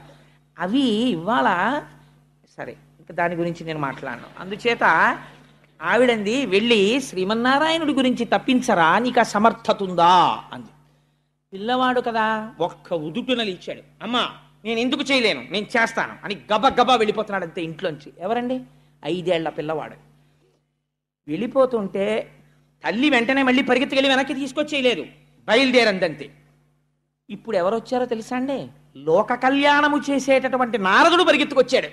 ఇలా చెప్పిన అమ్మ ఎక్కడుంది, ఇలా పరిగెత్తిన పిల్లాడెక్కడున్నాడు రా? చాలా ఆశ్చర్యం జరిగిపోతోంది ప్రపంచంలో. ఇదేమిటో నేను చూడాలి. ఇప్పుడు పిల్లలకి ఒక విచిత్రమైనటువంటి లక్షణం ఉంటుంది. ఇంట్లో అమ్మా నాన్న ఎంతైనా చెప్తారు, స్కూల్కి పంపించేటప్పటికి మిగిలిన వాతావరణం వాళ్ళని డామినేట్ చేస్తుంది. గురువు దాన్ని పసికట్టి దిద్దగలగాలి. అందుకని నారదుడు పరిగెత్తుకొచ్చాడు. ఇప్పుడు చూడండి ఆయన ఎలా మాట్లాడతాడో, ఎంత అందంగా మాట్లాడతాడో. ఆ పొంగుతున్న పాల మీద నీళ్లు చల్లే ప్రయత్నం చేస్తాడు. ఏమిటో ఇవన్నీ అని. అప్పుడు పిల్లాడు అబ్బే లేదండి అలా కుదరదు. నిజమేనా అండి? అయ్యి బాబాయ్ మీరు మహానుభావుడు, అలా అయితే సరేనండి నేను ఇంట్లో పోతానులేండి, మా అమ్మ తెలియక పాపని చెప్పింది అన్నాడు అనుకోండి, అయిపోయింది అంతే. మళ్ళీ గురువు దీన్ని తీర్చిదిద్దాలి. నీటిలో 1000 సంవత్సరములు నానిపోయినటువంటి శిల దొరకడం ఒకెత్తు, దాన్ని శిల్పి చెక్కడం ఒకెత్తు. ఇది గురువుల యొక్క అనుగ్రహం అంటే. అందుకొచ్చాడు నారదుడు. ఇప్పుడు ఎలా చెక్కుతున్నాడో చూడండి. ఆయన అన్నాడు, ఒరే నాన్న ఎక్కడికి రా ఇలా పరిగెడుతున్నావు అన్నాడు. ఆ ధ్రువుడు 5 ఏళ్ల వాడు. ఇలా బొగ్గలు అదిరిపోతున్నాయి, కళ్ళు ఎర్ర పడిపోయి ఉన్నాయి, కోపం. అప్పటిదాకా ఏడుచున్నాడు. అన్నం తినేళ్ళరా అని కూడా అనలేదు అమ్మ, గుక్కెడు నీళ్లు తాగరా అనలేదు. వెళ్ళిపోతున్నాడు. ఆ కోపంతో ఒక్కసారి నిలబడ్డాడు. డొక్కలు అదిరిపోతున్నాయి ఆవేశంతో. నేను అడవికి వెళ్ళిపోతున్నాను, నేను నారాయణుడి గురించి తపస్సు చేస్తానన్నాడు. నారదుడు నవ్వి అన్నాడు, దేనికి రానికి నారాయణుడి గురించి తపస్సు అన్నాడు అని తన పరమపావనమైనటువంటి చేతిని ఆ ధ్రువుని యొక్క శిరస్సునందుంచాడు. ఇదే మార్పు. గురువు తనంత తాను సంకల్పించి ఎప్పుడు శిష్యుడి పట్ల అపారమైన వాత్సల్యంతో ఆయన మూర్ధన్య స్థానమునందు చెయ్యి పెడతాడో అప్పుడు గురువులో ఉండేటటువంటి అనుగ్రహము శిష్యుడిలోకి ప్రసరణ జరుగుతుంది. ఈ బుద్ధి నీకు నిలబడుగాక. ఇలా పరిగెత్తిన పిల్లలు లేరు. ఆటల కోసం పరిగెత్తారు, పాటల కోసం పరిగెత్తారు, నారాయణుడి కోసం పరిగెడుతున్నావు. నువ్వు ఒక కొత్త చరిత్రని ఆవిష్కరించాలిరా అని తలపేద చెయ్యి పెట్టాడు. అంతే. ఆయన అన్నాడు, నేను అడవికి ఎందుకు వెళ్తున్నానో తెలుసా? నారాయణుడి కోసం వెళ్తున్నాను. ఏం చేస్తావు నారాయణుడి కనపడితే అన్నాడు. నోటికి తెలిస్తే కదా ఏం కోరాలో. అన్నిటికన్నా చాలా పెద్ద పదవి కోరుతానన్నాడు. పిల్లలు చూడండి, ఒరే మీ నాన్నగారు కలెక్టర్ గారు రా, మీ బాబాయ్ గారు సూపరింటెండెంట్ రా, ఇంకొక ఆయన ప్రొఫెసర్ రా, నువ్వేమవుతావు? వాళ్ళకన్నా పెద్ద పోస్ట్ చేస్తానంటాడు. అంతకన్నా పెద్ద పోస్ట్ ఏమిట్రా అంటే ఏమో నాకు తెలియదు, కానీ నేను ఇంకా పెద్ద చేస్తానంటాడు. అలా ఆ పిల్లాడి మాటల్ని యథాతథంగా తీసుకొచ్చేసిందండి భాగవతం. ఆయన అన్నాడు, నేను చాలా పెద్ద పదవికి వెళ్ళిపోతానన్నాడు. ఏం పెద్ద పదవికి వెళ్ళిపోతావురా అన్నాడు నారదుడు. ఏమో నన్ను అడక్కండి, ఆయనకి తెలుసు ఏం పెద్ద పదవి ఇవ్వాలో. ముందు నేను ఆయన్ని చూడాలి, ఆయన దగ్గర మాట్లాడాలి. మా అమ్మ చెప్పింది ఆయన ఇవ్వగలడని. మా నాన్న తొడ మీద ఎక్కద్దంది కదా మా పిన్ని. నేను ఇప్పుడు ఆయన గురించి తపస్సు చేస్తాను, ఆయన వస్తారు. వచ్చింది ఇది నమ్మకం. మా ఇంట్లో ఉన్న విగ్రహం విగ్రహం అంటే ఎక్కడ కనపడతాడండి? ఈశ్వరుడు ఉన్నాడు, ఎందుకు కనపడాడు అన్నవాడికి కనపడతాడు, కదిలిపోతాడంతే పరమాత్మ. కనపడతాడు, ఆయన వస్తాడు, నేను ఆయన గురించి కూర్చుంటాను, ఆయన గురించి నామని చెప్పుకుంటాను, వస్తాడు. ఏం తెలుసు వీడికి? వీడికి తపస్సు అంటే తెలుసా, స్వాధ్యాయం తెలుసా, ఉపనిషత్తు తెలుసా, ఏం తెలుసు? ఆయన వస్తాడు. వచ్చిన తర్వాత నాకు మా నాన్న తొడ మీదకి ఎక్కనివ్వలేదు కదా, నేను స్వామిని అడుగుతాను, నాకు పెద్ద పదవి కావాలి స్వామి అంటాను, పెద్ద పదవి ఇస్తాడు. అప్పుడు తిరిగి వస్తాను. అప్పుడు మా పిన్ని మా నాన్న వాళ్ళందరూ చూసి, ఒరే ఎంత పెద్ద పదవి పొందావురా అంటారు. మా అమ్మ చూసి, నాన్న నా మాట విన్నావు, ఎంత పెద్ద పదవి పొందావు అంటుంది, అందుకు వెళ్తున్నాను అన్నాడు. అంటే నారదుడు నవ్వి అన్నాడు, అసలు నువ్వు పొందేది ఏమిటో నీకు తెలీదా? పెద్ద పదవి పొందుతావా, అందుకు వెళ్ళిపోతున్నావా? సరేలే కానీ నేను ఒకటి చెప్పనా, ఇలా నారాయణుడి కోసం వెళ్ళిన వాళ్ళు చాలామంది ఉన్నారు. ఎవరు వెళ్ళారో తెలుసా? ఇంద్రియములను జయించే ప్రయత్నం చేసి వెళ్ళి కూర్చుని తపస్సు చేసి రాత్రింబవళ్ళు బొటనవేలు మీద నిలబడి తపస్సు చేసిన వాళ్ళకి శ్రీమన్నారాయణ దర్శనం అవ్వలేదు. అంతంత కష్టాలు పడ్డ వాళ్ళకి. నువ్వు పిల్లవాడివిరా, నీకు తెలియదు, ఇంకా నీకు తిక్కొచ్చిందంటే దీన్ని తిక్కంటారు. పిల్లవాడివి, నీకు మానవమానాలు ఏమిట్రా? నీకు నేను ఒక పెద్ద సూత్రం చెప్తాను నాన్న, ఆ సూత్రం మనసులో పెట్టుకుంటే నీకు మనస్సునందు కలిగినటువంటి ఖేదము పోయి నీకు మనస్సు శాంతిగా ఉంటుంది. ఏమిటో చెప్పనా? సుఖము దుఃఖము ఈ రెండూ కూడా మనస్సుకి సంబంధించినవి. మనస్సు ఇష్టపడితే సుఖంలా కనపడుతుంది. ఆయనకి బాగా స్నేహితుడు, ఆయన ఏదైనా పరిహాసం ఆడుతూ మీరు ఎప్పుడు ఇంతేనండి అని ఏమన్నా అన్నాడు అనుకోండి, అంటే చాలా సంతోషంగా ఉంటుంది. ఎందుకంటే మంచి స్నేహితుడు అంటున్నాడు, ఒప్పుకుంటాడు. అదే ఇష్టం లేనివాడు అన్నాడు అనుకోండి, చాలా కోపం వచ్చేస్తుంది. ఎందుకంటే ప్రధానం ఆయన అంటే ఇష్టం లేదు. సుఖ దుఃఖములకు కారణము మనస్సు. కాబట్టి ఇవి రెండు ద్వంద్వములు. ఆ రెండింటినీ సమానంగా తీసుకున్నావనుకో, భగవంతుడి పాదాలు పట్టుకుని నువ్వు వివేక బుద్ధి కలిగిన వాడవు అని పెద్దలు అంటారు. చాలు, అంతకన్నా నీకేం పెద్ద విషయాలు అక్కర్లేదు. ఇప్పుడు నీకు నేను ఒక 3 సూత్రాలు చెప్తాను, బాగా గుర్తుపెట్టుకో. నీకన్నా చాలా గౌరవింపదగిలినటువంటి పెద్దలు కనపడ్డారనుకో, నువ్వు వాళ్ళని గౌరవించి నమస్కరించు, ఆదరించు, సంతోషించు. వారు పెద్దలు కనపడితే, నీకన్నా ఈశ్వర విభూతి ఎక్కువ ఉన్నవాళ్ళు కనపడితే వాళ్ళని చూసి అసూయ పడకెప్పుడు. ఈశ్వర, వాళ్ళు ఎంత తపస్సు చేశారో, నాకన్నా ఎక్కువ విభూతిని వారు పొంది ఉన్నారు అని సంతోషంతో ఆయన విభూతి ఎక్కువ ఉన్నవారిగా చూసి సంతసించి నమస్కరించు. నీతో సమానమైన విభూతి ఉన్నవారైతే మేమిద్దరం సమానంగా పొందామని మిత్రత్వం చెయ్యి. నీకన్నా తక్కువ విభూతి ఉన్నవాళ్ళు కనిపిస్తే, ఈశ్వర వీళ్ళు కూడా పైకి రావాలని కోరుకుని కారుణ్యంతో ప్రవర్తించు. ఈ 3 గుర్తుపెట్టుకున్నావు అనుకో, చక్కగా వృద్ధిలోకి వస్తావు. ఏనన్నా ఇంట్లోకి పోన్నాడు. నిజంగా నారదుడు ఎంత అందంగా మాట్లాడాడో చూడండి. నిరుత్సాహపరిచాడా? నిరుత్సాహపరచలేదు. పోని నిజంగా ఇంట్లోకి వెళ్ళిపోయాడు అనుకోండి, ధ్రువుడు పాడైపోతాడా? పాడైపోడు. గురువు ఎలా మాట్లాడాలో అలా మాట్లాడాడు. మళ్ళీ ఇంకొంచెం సోపానములు ఎక్కించేటట్టే మాట్లాడాడు. కానీ ఇప్పుడు ఆ పిల్లాడు నిలబడిపోయాడు అనుకోండి, ఇప్పుడు నారదుడు ఆశీర్వదించాలి. ఆయన స్పర్శ ఎక్కడికి పోతుంది? ఆ పిల్లాడు అన్నాడు, మీరు చెప్పిన మాటలు వినడానికి ఏమిటో చాలా సొంపుగా ఉన్నాయి కానండి, నేను పుట్టుక చేత క్షత్రియుణ్ణి కదా, రాజుల ఇంట్లో పుట్టాను కదా, నాకు కొంచెం పౌరుషం ఎక్కువండోయ్. మా పిన్ని నన్నంత మాట అంది, ఇక్కడ అయింది గాయం. నాకు ఇప్పుడు ఈ గాయం పోవాలంటే ఒకే ఒక రసాయనంతో పోతుంది, దీనికి బయట మందు లేదు. ఇంకా శ్రీమన్నారాయణ సందర్శనం అనేటటువంటి రసాయనమే మా పిన్ని మాటలనేటటువంటి ఈ లోపల కలిగినటువంటి వ్రణమును మాన్పగలదు. అందుకని కనపడతాడా కనపడడా, నేను పొందగలనా పొందలేనా వదిలిబారేయండి, నాకు బెంగలేదు. నేను వెళ్ళి శ్రీమన్నారాయణుడి దర్శనం అవ్వడానికి తపస్సు చేస్తానంతే, నేను వెళ్ళిపోతున్నానన్నాడు. వీడికి ఎక్కడికి వెళ్ళాలో తెలియదు, తపస్సు అంటే ఏం చెయ్యాలో తెలియదు, ఎలా కూర్చోవాలో తెలియదు, ఏమీ తెలియదు, వెళ్ళిపోతున్నాడు. ఈ పట్టుదలని గుర్తించాడు. ఇది గురువు అంటే. పట్టుదలని గుర్తించి ఆ పట్టుదలని మార్గం వైపుకి నడుపుతాడు. పట్టుదల ప్రతివాడికి ఉంటుంది, దానికి మార్గమును ఏర్పాటు చెయ్యాలి, ఏర్పాటు చేసి అటు వైపుకి తిప్పాలి. అలా తిప్పినవాడు గురువు అండి. అలా గుర్తుపట్టలేకపోతే ఇంకా ఆయన గురువు ఏమిటి? ఆయన గురువు కాడు.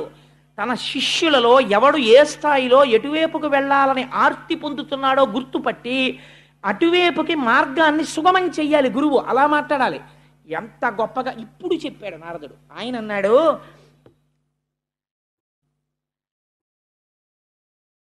వర యమునా నది తటమున హరి సాన్నిధ్యంబు శుచియు అతి పుణ్యమునై పరగిన మధువనమునకును సరస గుణాచనము మేలు సమకురు ఎచటన్. నాయనా, సరసగుణ నువ్వు చనుము వెళ్ళు. ఎక్కడికెడతావో తెలుసా? యమునా నది తటమున, యమునా నది యొక్క ఒడ్డున హరి సాన్నిధ్యంబు శుచియు, నిరంతరము శ్రీమన్నారాయణుని యొక్క పాద స్పర్శ కలిగినటువంటి ఒక గొప్ప వనమున్నది. ఆ వనమునకు మధువనమని పేరు. అది అతి పుణ్యమైనటువంటి వనము. నువ్వు ఆ వనమునకు వెళ్ళి అక్కడ స్వస్తికాసనమో పద్మాసనమో నీకు ఏ ఆసనం వచ్చో ఆ ఆసనము వేసుకుని కూర్చో. శుచి అయి స్నానం చేసి యమునా నదిలో స్నానం చేసి ఆచమనం చేసి కూర్చున్న తర్వాత నీ మనస్సుని ముందు నిగ్రహించు. కోపంలో ఉంది కదా, పిన్ని వైపే ఉంటుంది నీ మనస్సు. అలా ఉంటే శ్రీమన్నారాయణ దర్శనం ఎలా అవుతుంది? ఇప్పుడు నీ పిన్ని మీద ఉండకూడదు మనస్సు. నీ కోరిక సాధించాలంటే నీ బుద్ధి యందు ఉన్నటువంటి వ్యగ్రత ఈశ్వరుడి వైపుకి వెళ్ళిపోవాలి. నాకెందుకు కనపడడో బాగా పట్టుపట్టే అంతే మనసులో. చెట్టు పట్ట, చెట్టు పువ్వు, లేదా 4 ఆకులు, ప్రధానముగా తులసి, ఏది కనపడితే అది తెచ్చుకో.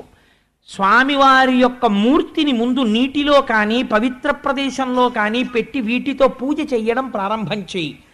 ఏది దొరికితే అది నివేదన చెయ్యి. అతి మితంగా ఆహారాన్ని తీసుకో. ఎవ్వరితో మాట్లాడకో. ఈశ్వరుడు యందే మనస్సు పెట్టు. రాత్రనక పగలనక నువ్వు మరిచిపోవాలి. కన్నులు మూసుకుని ధ్యానం చేస్తుంటే నీ ఇంద్రియాలు వెనక్కి తిరిగిపోవాలి. నీకేది చూడకూడదు. ఇప్పుడు నువ్వు మాట్లాడుతున్నప్పుడు నీ పిన్ని మాట మీదే నీకు ఎలా బుద్ధి నిలబడిపోయిందో అలా నీ బుద్ధి శ్రీమన్నారాయణుడి మీదే నిలబడిపోవాలి. అలా నిలబడిపోవాలంటే నీకు ఆయన ఎలా ఉంటాడో తెలియాలి కదా. నీకు అసలు ఆయన ఎలా ఉంటారో తెలియకుండా నువ్వు ఎవరిని మనసులో చూస్తావు? ఆయన ఎలా ఉంటాడో నేను చెప్తాను. ఎందుకంటే నేను చూసి వస్తుంటాను తరచూ వెళ్ళి. అందుకని ఎలా ఉంటాడో చెప్తాను. నువ్వు విని బాగా మనసులో గుర్తుపెట్టుకుని వెళ్ళు. ఇప్పుడు మార్గం చెప్పేవాడు వాడు దొరికాడు పిల్లాడికి. వాడు చిన్న పిల్లవాడు, మంచి సుక్షేత్రమునందు పడుతోంది విత్తనం. అందుకని వాడు చెప్పండి అని ఇలా కళ్ళు తుడిచేసుకుని, చెప్పండి నేను అలాంటి స్వామిని ఇంకా ఆరాధన చేస్తాను, చెప్పండి ఎలా ఉంటాడన్నాడు. అంటే నిజంగా నారదుడి మాటలంటే ఎలా ఉంటాయో, గురువు అంటే ఎలా ఉంటాడో, ఎటువంటి భూమికనందున్న వారిని ఉద్ధరిస్తాడో చూడండి. ఆయన అంటాడు, హార కిరీట కేయూర కంకణ ఘనభూషణుడాశ్రిత పోషణుండు, లాలిత కాంచీ కలాప శోభిత కటిమండలుండంచిత కుండలుండు, మహనీయ కౌస్తుభమణి గృణిచారు గ్రైవేయ కుండానందదాయకుండు, సలలిత ఘన శంఖ చక్ర గదాపద్మ హస్తుండు భువన ప్రశస్తుడజుడు, కమ్ర సౌరభ వనమాలికాధరుండు, హత విమోహుండు నవ్య పీతాంబరుండు, లలిత కాంచననూపుర అలంకృతుండు, నిరతిశయ సద్గుణుండు దర్శనీయతముడు. ఎలా ఉంటాడో తెలుసా శ్రీ మహావిష్ణువు? ఆయన అలా నిలబడితే బాగా ముసలివాళ్లాగా చూడకూడదు, బాగా చిన్నవాళ్లాగా చూడకూడదు. మంచి యవ్వనంలో ఉన్నటువంటి వాడు నిలబడినట్టు చూడాలి. చిన్న చిరునవ్వు నవ్వుతున్నట్లు ఉండాలి. కొద్దిగా కనపడనటువంటి దంతపంక్తి కనపడుతుండాలి. మెడలో వనమాల వేసుకుని ఉండాలి. రొద చేస్తున్నటువంటి గండు తుమ్మెదలు ఆ వనమాల అంతా మూగి ఉండాలి. మంచి కిరీటం పెట్టుకుని ఉంటాడు. చెవులకి ఇలా మణికుండలములు పెట్టుకుని ఉంటాడు. వాటి యొక్క కాంతులు బుగ్గల మీద పడుతుంటాయి. చక్కటి కంఠం. ఇలా కుడి చేతిలో చక్రం పట్టుకుంటాడు, ఎడం చేతిలో తెల్లటి శంఖం ఉంటుంది. 2 రాజహంసలు పట్టుకున్నాడా అన్నట్టు ఉంటాడు. ఒక చేతిలో గద పట్టుకుంటాడు. మన గురువాయూరప్ప ఉంటారే అలాగా ఒక చేతిలో గద పట్టుకుంటాడు. ఇవాళ నేను ఆ గుళ్ళోకి వెళ్ళేటప్పటికి గద బాగా కనపడింది. ఓహో ధ్రువంతే రాజా అని ఆయన మంత్రం చెప్తున్నారు. ఓహో ధ్రువ శబ్దం గద. ఓహో స్వామి నన్ను అనుగ్రహిస్తున్నారనుకున్నాను. ఆ గద పట్టుకుని ఉంటాడు. ఒక చేతిలో పద్మం పట్టుకుని ఉంటాడు. బలిష్టమైనటువంటి తొడలు, పచ్చటి పట్టుపీతాంబరం కట్టుకుని ఉంటాడు. తులసి చేత అర్చింపబడినటువంటి పాదములు కలిగి ఉంటాడు. వెలిగిపోతూ ఉంటాడు. ఎంత అందంగా ఉంటాడో! సన్నటి నడుముతో ఉంటాడు. విశాలమైన వక్షస్థలంతో ఉంటాడు. కంభుకంఠుడై ఉంటాడు. మెడ నిండా పుష్పమాలలు వేసుకుని ఉంటాడు. అసలు ఆయన్ని చూడగానే అనిపిస్తుంది. ఎంత చూసినా తనివి తీరకుండా మనసులో ఆనందం పొంగిపోయేటట్టు చూడు. అంతేకాని అబ్బాయి ఎంతసేపు చూస్తానులేండి ఇంకా అలా చూసి విసుగెత్తుతోందని చూడకు. చూడడంలో రమించిపోతూ చూడడం మొదలెట్టు. అలా చూడగా నీ మనస్సు లగ్నం అయిపోతుంది. అలా చూసి ఆహారం సంగతి కూడా మరిచిపోయి నీకు గుర్తుండకూడదు. కానీ ఎప్పుడైనా శరీరాన్ని నిలబెట్టడానికి ఆహారం తీసుకో. ఏనన్నా అలా లోపల నారాయణుడిని చూడు, నీకు నారాయణుడు కనపడతాడన్నాడు. నేను తప్పకుండా అలా చేస్తానండి అన్నాడు. అంతే. ఇది గురువు అంటే. వెళ్ళిపోయాడు అంతే, గబ గబ గబ గబ గబ నడిచి వెళ్ళిపోయాడు అరణ్యానికి. యమునా తటం కనపడింది, స్నానం చేశాడు, ఆచమనం చేశాడు. వెంటనే చెప్పాడు కదా నారదుడు, నీకు కోపం ఉండకూడదు, ఇంకా పిన్ని అవి గుర్తు రాకూడదన్నాడు. ఓ పద్మాసనం వేసుకున్నాడు. శరీరాన్ని నిలబెట్టుకోవడానికి మాత్రమే ఆహారం తినమన్నాడు. అన్ని తులసి దళాలు తెచ్చేవాడు, అన్ని పువ్వులు తెచ్చేవాడు. ఇక్కడే ఉన్నాడు నారాయణుడు, నిన్ను రక్షిస్తాడు, నువ్వు బెంగ పెట్టుకోకు, నీకు నేను ద్వాదశాక్షరీ మంత్రోపదేశం చేస్తున్నాను, 7 రోజులు నువ్వు నిష్ఠతో చేసేటప్పటికీ దేవతలు నీకు కనపడతారు రా అన్నాడు. అందుకని ఇప్పుడు స్వామి ఇక్కడ ఉన్నారు, నాకేం బెంగ అనుకున్నాడు, నాకేం భయం. స్వయంగా నారదుడు చెప్పాడు ఈ మాట, నాకు ఇంకా భయం లేదు, నా స్వామి చూసుకుంటాడు అనుకున్నాడు. ఎంత తొందరగా నా స్వామి వచ్చేస్తాడా, నేను ఎంత బాగా చేసేస్తానా, ఎంత తొందరగా లొంగిపోతాడా, ఇదే తాపత్రయం అంతే. పిల్లల యొక్క చిత్తం అలా ఉంటుందండి వాళ్ళని, కానీ మీరు సరిగ్గా పెట్టగలిగితే అంతే. తులసి తెచ్చాడు, 4 పట్టలు తెచ్చాడు, ఇన్ని ఆకులు తెచ్చాడు, ఇన్ని పువ్వులు తెచ్చాడు, ఆరాధన చేసేసేవాడు. మొట్టమొదటిలో మొదటి నెలలో 3 రోజులకొకసారి వెలగపండు రేగుపళ్ళు తినేవాడు. ఆ తర్వాత 6 రాత్రులకొక్కసారి, 2వ నెలలో 6 రాత్రులు పూర్తయిన తర్వాత కొద్దిగా గడ్డి ఇన్ని ఆకులు తినేవాడు. 3వ నెలలో 9 రాత్రులకొక్కసారి కొద్దిగా నీళ్లు తాగేవాడు. 4వ నెలలోకి వచ్చేసరికి 12 రాత్రులకు ఒకసారి వాయుభక్షణం చేసేవాడు. అదేమిటంటే వాయుభక్షణం ఎలా చేస్తారు అని మీకు అనుమానం రావచ్చు. వాయుభక్షణం అంటే ఆ పిల్లవాడి యొక్క బుద్ధి వ్యగ్రత చేత, వాడి యొక్క నిష్ఠ చేత వాడికి తెలియకుండా ప్రాణాయామము, పూరకము, రేచకము, కుంభకము వచ్చేసాయి. వాడొక్కసారి ఊపిరి తీస్తే 12 రోజులు ఆ ఊపిరిని నిలబెట్టేసేవాడు. నిలబెట్టేసి శ్రీమన్నారాయణ దర్శనం చేస్తూ ఉండిపోయేవాడు. అలా కుంభకం చేసి 12 రాత్రులకు ఒక్కసారి విడిచిపెట్టేవాడు. విడిచిపెట్టి కాసేపు అని ఊపిరి తీసేవాడు. మరాళి మందగమనామహాలా వన్యసేవది, ఆ ఊపిరిని తీసి శరీరాన్ని పోషించేవాడు. మళ్ళీ అంతే కుంభకం చేసేవాడు. కుంభకం చేసేసి మళ్ళీ భగవంతుడి గురించి ఆలోచన చేస్తూ 5వ నెల వచ్చేసరికి బొటనవేలు మీద నిలబడేవాడు. ఏదో కొంతకాలం అయిపోయిన తర్వాత బొటనవేలు నెప్పెట్టినట్టు అనిపిస్తే కుడికాలు తీసి యువతల పెట్టి ఎడమకాలి బొటనవేలు మీద నిలబడేవాడు. ఆ స్థితికి వెళ్ళేటప్పటికి 5వ నెల వచ్చేసరికి ఏ స్థితి వచ్చేసిందో తెలుసా అండి? ఈ పిల్లవాడి నిష్టకి కుడికాలి బొటనవేలు తీసి ఇలా పెట్టేటప్పటికి భూమండలం అంతా ఇటు ఒరిగిపోయింది. పిల్లవాడు ఎడమ బొటనవేలు ఇటు పెట్టేటప్పటికి భూమండలం ఇటు వంగిపోయింది. పిల్లలు ఆడుకుంటుంటారే ఏదో ఇలా ఎక్కి ఇలాగా, అలా భూమండలం అటు ఇటు ఒరగడం ప్రారంభమైంది వాడి శక్తి చేత, వాడి తపశ్శక్తికి. వాడిలోంచి తపోధూమములు పైకి లేస్తున్నాయి. వాడికి తెలియదు అది గమ్మత్తు. వాడికి ఒకటే కోరిక. ఏమిటా కోరిక? నారాయణుణ్ణి చూడాలి. ఇలా అపారమైన తపస్సు చేసేస్తున్నాడు. చేసేస్తుంటే అప్పుడు దేవతలందరూ ఏమిట్రా భూమండలమే కంపించిపోతోందని బెంగ పెట్టుకుని గబగబా వైకుంఠానికి వెళ్ళారు. అక్కడ సాకారుడై ఉంటాడు, అంతటా ఉంటాడు పరమాత్మ శ్రీ మహావిష్ణువు. కానీ భక్తులను అనుగ్రహించడానికి ఒక ఆకారమును తాను పొందుతాడు. అలా పొందిన ఆకారము విష్ణువు యొక్క ఆకారము, అది సగుణం అంటారు. అటువంటి సగుణమైన మూర్తి దగ్గరికి వెళ్ళి ప్రార్థన చేశారు. ఒక చిత్ర విచిత్రమైనటువంటి విషయం, దేవతలకి సంకటం ఎందుకు వచ్చిందో తెలుసా అండి? ఇప్పుడు అదేమో యవ్వనంలో ఉన్నవాడు తపస్సు చేస్తున్నాడు అనుకోండి, వాడు ఓ అప్సరసని పిలిచి భంగం చేసి పారాయని పంపించేస్తారు. పిల్లాడు 5 ఏళ్ల పిల్లాడు, వీడి దగ్గరికి ఎవరిని పంపిస్తారు? వీడిని ఇప్పుడు అసలు ఎలా నిగ్రహించాలో వాళ్ళకి అర్థం కాలేదు. పైగా వీడికి లోపల ఇంకా ఎంత పూనిక పట్టేసిందంటే నేను నారాయణుణ్ణి చూడాలి ఈ కళ్ళతో, అంతే. వాడు ఇంకా ఎంత తపస్సు చేసేస్తున్నానో వాడికి తెలియదు, అలా చేసేస్తున్నాడు అంతే. ఇంకా ఇంత గొప్ప తపస్సు సృష్టిలో లేదు. ఇటువంటి తపస్సు చేస్తూ ఆయన దగ్గరికి వెళ్ళారు. స్వామి ఇదేం విచిత్రం అండి, 5 ఏళ్ల పిల్లాడేమిటి, 5 నెలలు తపస్సు ఇంతే, only 5 months short term programme.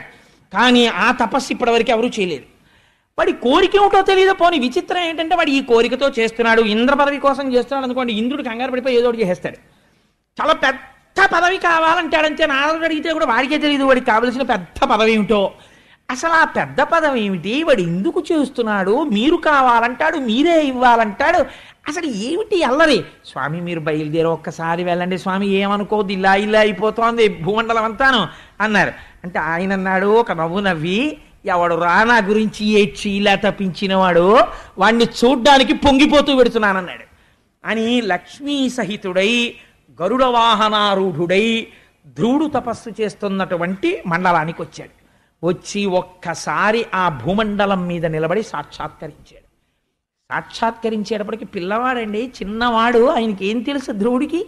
కళ్ళు విప్పి చూశాడు. ఓహ్, ఎదురుగుండా తేజోవిరాజితమైనటువంటి మూర్తి దర్శనమిచ్చాడు. ఎవ్వరికీ దర్శనమివ్వని స్వామి, మాంసనేత్రములకు గోచరము కాని స్వామి ఈ నేత్రములకు ధ్రువుడికి దర్శనమిచ్చాడు. ఇస్తే విచిత్రం ఏమిటంటే వీడికి నారాయణ అని పిలవడం కానీ ఆ తర్వాత స్తోత్రం చేయడం కానీ రాదు. ఎందుకంటే వాడు ఏమైనా చదువుకుంటే కదా, వాడికి గురుముఖత విద్య లేదు, వాడు పురాణం చదవలేదు, వాడు ఉపనిషత్తు చదవలేదు, వాడి కోరిక ఏమిటో వాడికి తెలియదు, వాడు వచ్చి తపస్సు చేశాడు. ఇప్పుడు స్వామి వచ్చిన తరువాత కనీసం స్వామి మీ అంతటి మహాపురుషులు వచ్చి దర్శనమిచ్చారు అని ఏదో అనాలి కదా, ఒక స్వాగత వాక్యం. వీడు నేను కోరుకున్న స్వామి కనపడ్డారని జుర్రేస్తున్నాడు కళ్ళతోటి. అంతే, ఆపాదమస్తక నారదుడు ఎలా చెప్పాడో అలాగే ఉన్నాడు. కాదు కాదు, దానికి కోటి రెట్లున్నాడు. నోటితో చెప్పడం కుదరదనమాట అని జుర్రుకుని ఆనందంలో తాగేస్తూ ఇలా పైనుంచి కిందకి, కింద నుంచి పైకి, పైనుంచి కిందకి చూస్తూ అలాగే కూర్చుని ఉండిపోయాడు. ఉండిపోతే స్వామి చరిత్రలో లేని సంఘటన చూసి వీడు ఇలాగే కూర్చుంటాడు, వీడికి కనీసం స్తోత్రం చెయ్యడం నేనే నేర్పుదాం, లేకపోతే రేపు పొద్దున్న దర్శనమిస్తే వాడు పద్యం కూడా చెప్పలేదంటారు. అందుకని నేనే నేర్పుదాం వీడికి సమస్త వేదములు ఉపనిషత్తులు సమస్త జ్ఞానము భాషించుగాక అని 4 అడుగులు ఆయన మంజీరములు మోగుతుండగా, ఆయన చేతి కంకణములు ధ్వని చేస్తుండగా, ఆభరణములు పట్టుకుని 4 అడుగులు ముందుకొస్తే ఆయనతో పాటు గరుత్మంతుడు నడుస్తుంటే లక్ష్మీ సహితుడై నడిచి వచ్చి తన ఎడమ చేతిలో ఉన్నటువంటి శంఖము సమస్త వేద ఉపనిషత్తు జ్ఞాన సారాంశము. ఆ శంఖమును తీసి ధ్రువుడి యొక్క శిరస్సు మీద ఉంచాడు తన చేత్తో. ఎటువంటి భాగ్యాన్ని పొందాడండి నిజంగా, అటువంటి భాగ్యం. అందుకే ద్వాదశి నాడు దగ్ధం అయిపోతుంది రాని అజ్ఞానం, అది వింటే చాలు, ఎన్ని కోట్ల జన్మల తర్వాత వింటున్నావో ఇదన్నారు. ఆ శంఖం తలకి తగిలిందంతే పొంగిపోయి స్తోత్రం మొదలెట్టేశాడు. స్వామి నువ్వెవరవో నాకు తెలుసు, ఈ సమస్త బ్రహ్మాండములు సృష్టి యందు లేవు, ఇవన్నీ మాయ, కేవలము త్రిగుణాత్మకంగా ఏర్పడ్డాయి. ఆది యందు ఉన్నటువంటి వాడివి, అంతమునందున్న వాడివి, మధ్యలో ఉన్న స్థితికారుడవు, పురాణ పురుషుడవు నీవొక్కడివే. సముద్రము వంటి నీ నాభికమలములోంచి ఉద్భవించినటువంటి చతుర్ముఖ బ్రహ్మగారు నువ్విచ్చినటువంటి వేదములను ఆధారం చేసుకుని ఈ సృష్టినంతటినీ రచన చేశాడు. పామరుడైనటువంటి వాడు ఇంద్రియముల కదలన కలిగేటటువంటి సుఖము శాశ్వతమనుకున్నవాడు నిన్ను విస్మరించి ఇంద్రియ భోగములందు లంపటుడై పునర్జన్మలెత్తుతూ కొన్ని కోట్ల జన్మలెత్తుతూ సంసార పరిభ్రమణమును చేస్తూనే ఉన్నాడు. ఈశ్వర నీ అనుగ్రహము ఎంతటిదని నేను చెప్పగలను. కేవలము నిన్ను చూడాలని ఆర్తి చేత ఏమీ చేత కానటువంటి నేను నీ నామమును ఉచ్చరిస్తూ ఇక్కడ కూర్చుండిపోయినంత మాత్రం చేత దయాళువు అయి నాకు దర్శనమిచ్చావు. స్వామి నువ్వు కనపడ్డావు కాబట్టి నేను ఒకటి అడుగుతున్నాను, జన్మ జన్మాంతరములకు నాకు కావలసినది ఏమిటో తెలుసా అని ఆయన అంటాడు. హరిభజనీయ మార్గనీయతాత్మకుడై భవదీయమూర్తిపై వరలిన భక్తియుక్తులకు వారల సంగతి కలుగచేయు సత్పురుష సుసంగతిన్ వ్యసన దుర్భవ సాగరమప్రయత్తతన్ సరస భవత్ కథామృత రసంబునమత్తుడనై తరించదన్.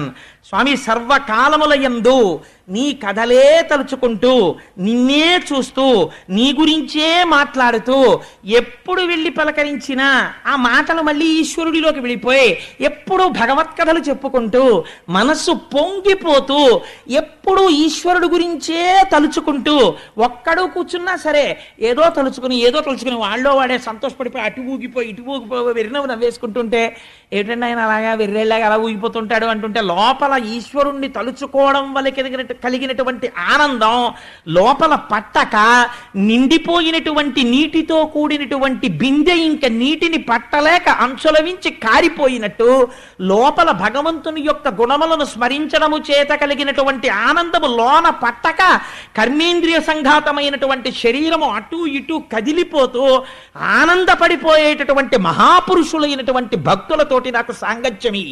వారితో కలిసి ఉండడం చేత ఆ మాటలు విని విని విని నా మనస్సు కూడా నీ యొక్క పాదార విందముల యందు శాశ్వత స్థానమును పొందుతుంది. స్వామి నాకు కావలసినది ఏమిటో తెలుసా? నిరతము తావకీన భజనీయ పదాబ్జ సుగంధ లబ్ధి ఎవ్వరి మది నొందగా కలుగు వారలు తత్ప్రియ మర్చదేహమున్నరయ తదీయ దార తనయాది సుహృద్గృహ బంధు వర్గమున్మరతురు విశ్వతోముఖ రమాహృదయేశ ముకుంద మాధవ. ఎన్ని మాటలు వచ్చేసాయో చూడండి. ఆ శంఖం తగలగానే ఆయన అంటున్నాడు, సంసారములో లేరా అంటే సంసారములో ఉంటారు. సంసారం వదిలేశారా అంటే వదిలేసినట్టు కనపడదు. సంసారములో ఉంటారు, భార్య గుర్తుండదు, పిల్లలు గుర్తుండరు, ఎప్పుడు మనస్సంతా దేని మీద రమిస్తుంటుంది? ఈశ్వరుడి మీద రమిస్తూ ఉంటుంది. అలా ఎప్పుడు రమించిపోతూ రమించిపోతూ ఆఖరికి దేహం పడిపోతున్నప్పుడు కూడా ఈ శరీరం పడిపోతోందనేటటువంటి మృత్యుభయాన్ని పొందకుండా ఆఖరి శ్వాసలో కూడా నిన్నే తలుచుకుంటూ పొంగిపోయే లక్షణం ఉన్నటువంటి మహాభాగవతులు నిన్నే పొందుతున్నారు స్వామి, నీలో ఐక్యమైపోతున్నారు. అటువంటి వారితోటి నాకు సాంగత్యం ఇప్పించు తండ్రి అని అడిగాడు. అడిగితే స్వామి చూసన్నారు, ఊరే నువ్వు చాలా గొప్ప స్తోత్రం చేశావురా, మహావైరాగ్యం ఉన్న వాళ్ళు ఇటువంటి స్తోత్రం చేయరు. నీ స్తోత్రం నన్ను చాలా ఆనందపరిచింది, కానీ నీకేం కావాలి అని నేను అడగాలి. ఇప్పుడు అడిగితే నువ్వేం చెయ్యాలి? అయ్యా స్వామి నాకు ఇది కావాలండి అని అడగాలి. దీన్ని స్వామి దర్శనం ఇవ్వడం, భక్తుడు వరం అడగడం, స్వామి వరాన్ని ఇవ్వడం అంటారు. నీకు నారదుడు చెప్పాడు కదా, నేను ఏదైనా ఇవ్వగలను అని మీ అమ్మ చెప్పింది కదా, అందుకే కదా నువ్వు తపస్సు చేశావు. నువ్వు బయలుదేరేటప్పుడు ఏమని బయలుదేరావు? నాకు పెద్ద పదవి కావాలని బయలుదేరావు. నీకు పెద్ద పదవి అంటే నీకు ఏమిటి చెప్పాలో నీకు చేత కాదు. కానీ ఇది నువ్వు పెద్ద పదవి అన్నది ఏమిటో నాకు ఒక్కడికే తెలుసు. కానీ అది ఎవరికి ఇవ్వరు ఆ పదవి. కానీ ఊరే ఇంత చిన్నవాడివా పదం ఏమిటో తెలియకుండా ఇంత తపస్సు చేసేసావు, అందుకే నీకు ఇచ్చేస్తున్నాను ఆ పదవి. ఏమిటో తెలుసా ఆ పదవి? ధర్మము, అగ్ని, కశ్యపుడు, సప్తర్షులు, కాలము, నక్షత్రమండలము, ఋతువులు, సూర్యచంద్రాది గ్రహములు, ఈ బ్రహ్మాండములు ఏది కదలకపోతే దాన్ని ఆధారంగా చేసుకుని రంగులు రాట్నం తిరిగినట్టు తిరుగుతాయో అటువంటి ధ్రువమండలం కింద నిన్ను మార్చేస్తున్నాను. నువ్వు ధ్రువమండలమై వినువీధిన వెలుగుతుంటే నిన్ను ఆధారం చేసుకుని సమస్త జ్యోతిశ్చక్రము తిరుగుతుంటుంది. అటువంటి పదవిని నీకు అనుగ్రహిస్తున్నానన్నాడు. అంటే అసలు ధ్రువుడికి అలాంటి పదవి ఉంటుందని తెలియదు, పొంగిపోయాడు. ఇది స్వామి అనుగ్రహం అంటే. అందుకే శంకరాచార్యులు వారు అంటారు, ఈశ్వరుణ్ణి నువ్వు అడక్కు అంటారు. నీకేం వచ్చు అని అడుగుతావు? నువ్వు అడక్కు, నీకు నోటితో తెలియదు. స్వామి నువ్వు రక్షించు అను. ఆయనకి తెలిసి నీకేమిచ్చి కాపాడుకోవాలో ఆయన ఇస్తాడు. ఏమంటే ఆయన్ని ఎంతోమంది ఎన్నో అడిగారు, ఇలా అడిగిన వాళ్ళు ఉన్నారా అని. నీకు అంత పదవి ఇచ్చానురా, కానీ ఇప్పుడే కాదు, నువ్వు ఇంటికి వెళ్ళు. నీకు భవిష్యత్తు కూడా చెప్పేస్తున్నాను. నీ తమ్ముడు మరణిస్తాడు, నీ పిన్ని మరణిస్తుంది, నీకు రాజ్యాభిషేకం జరుగుతుంది. జరిగిన తరువాత తదనంతర కాలమునందు నువ్వు వైరాగ్యం పూర్ణంగా సిద్ధించి తపస్సు చేస్తావు. అప్పుడు నిన్ను అటువంటి ధ్రువమండలానికి తీసుకెళ్ళి తర్వాత నాలో ఐక్యం చేసేసుకుంటాను. ఇదే నీకు చిట్ట చివరి జన్మ అని చెప్తే ధ్రువుడు అని చెప్పి స్వామి అంతర్ధానం అయిపోయారు. అంతర్ధానం అయిపోతే ధ్రువుడు చాలా దిగులుగా ముఖం పెట్టి, అయ్యో ఇంత తపస్సు చేస్తే నాకు ఇదా ఫలితమని ఏడుపు మొహంతో బయలుదేరట. అది విచిత్రం. మీరు విచిత్రం చూసారా?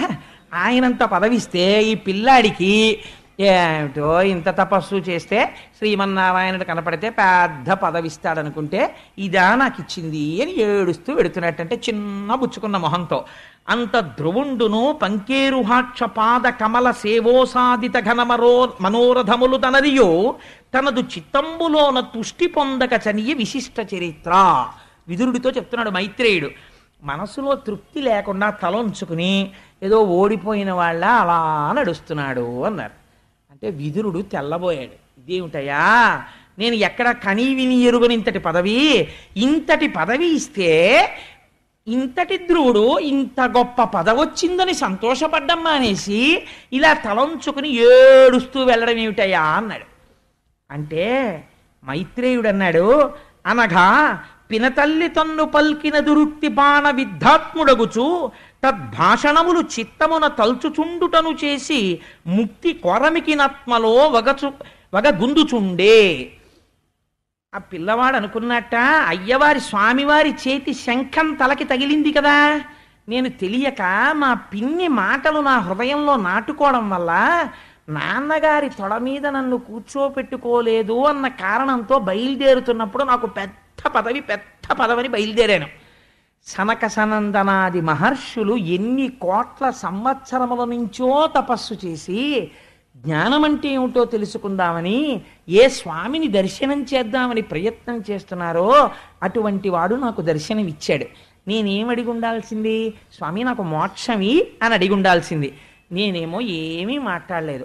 అనవసరంగా పెద్ద పదవి అన్నాను. ఇప్పుడు నేను కొన్నాళ్ళు ఆ ధ్రువమండలంలో ధ్రువుడిగా ఉండాలి, హాయిగా మోక్షం పొందేస్తే ఎంత బాగుండేది అనుకున్నట్ట వాడు.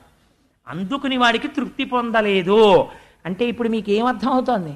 స్వామి శంఖం ఎవరికి తగిలిందో వాడు ముక్త పురుషుడవుతాడు. వాడికి ముక్తి అందే కోరిక ఉంటుంది.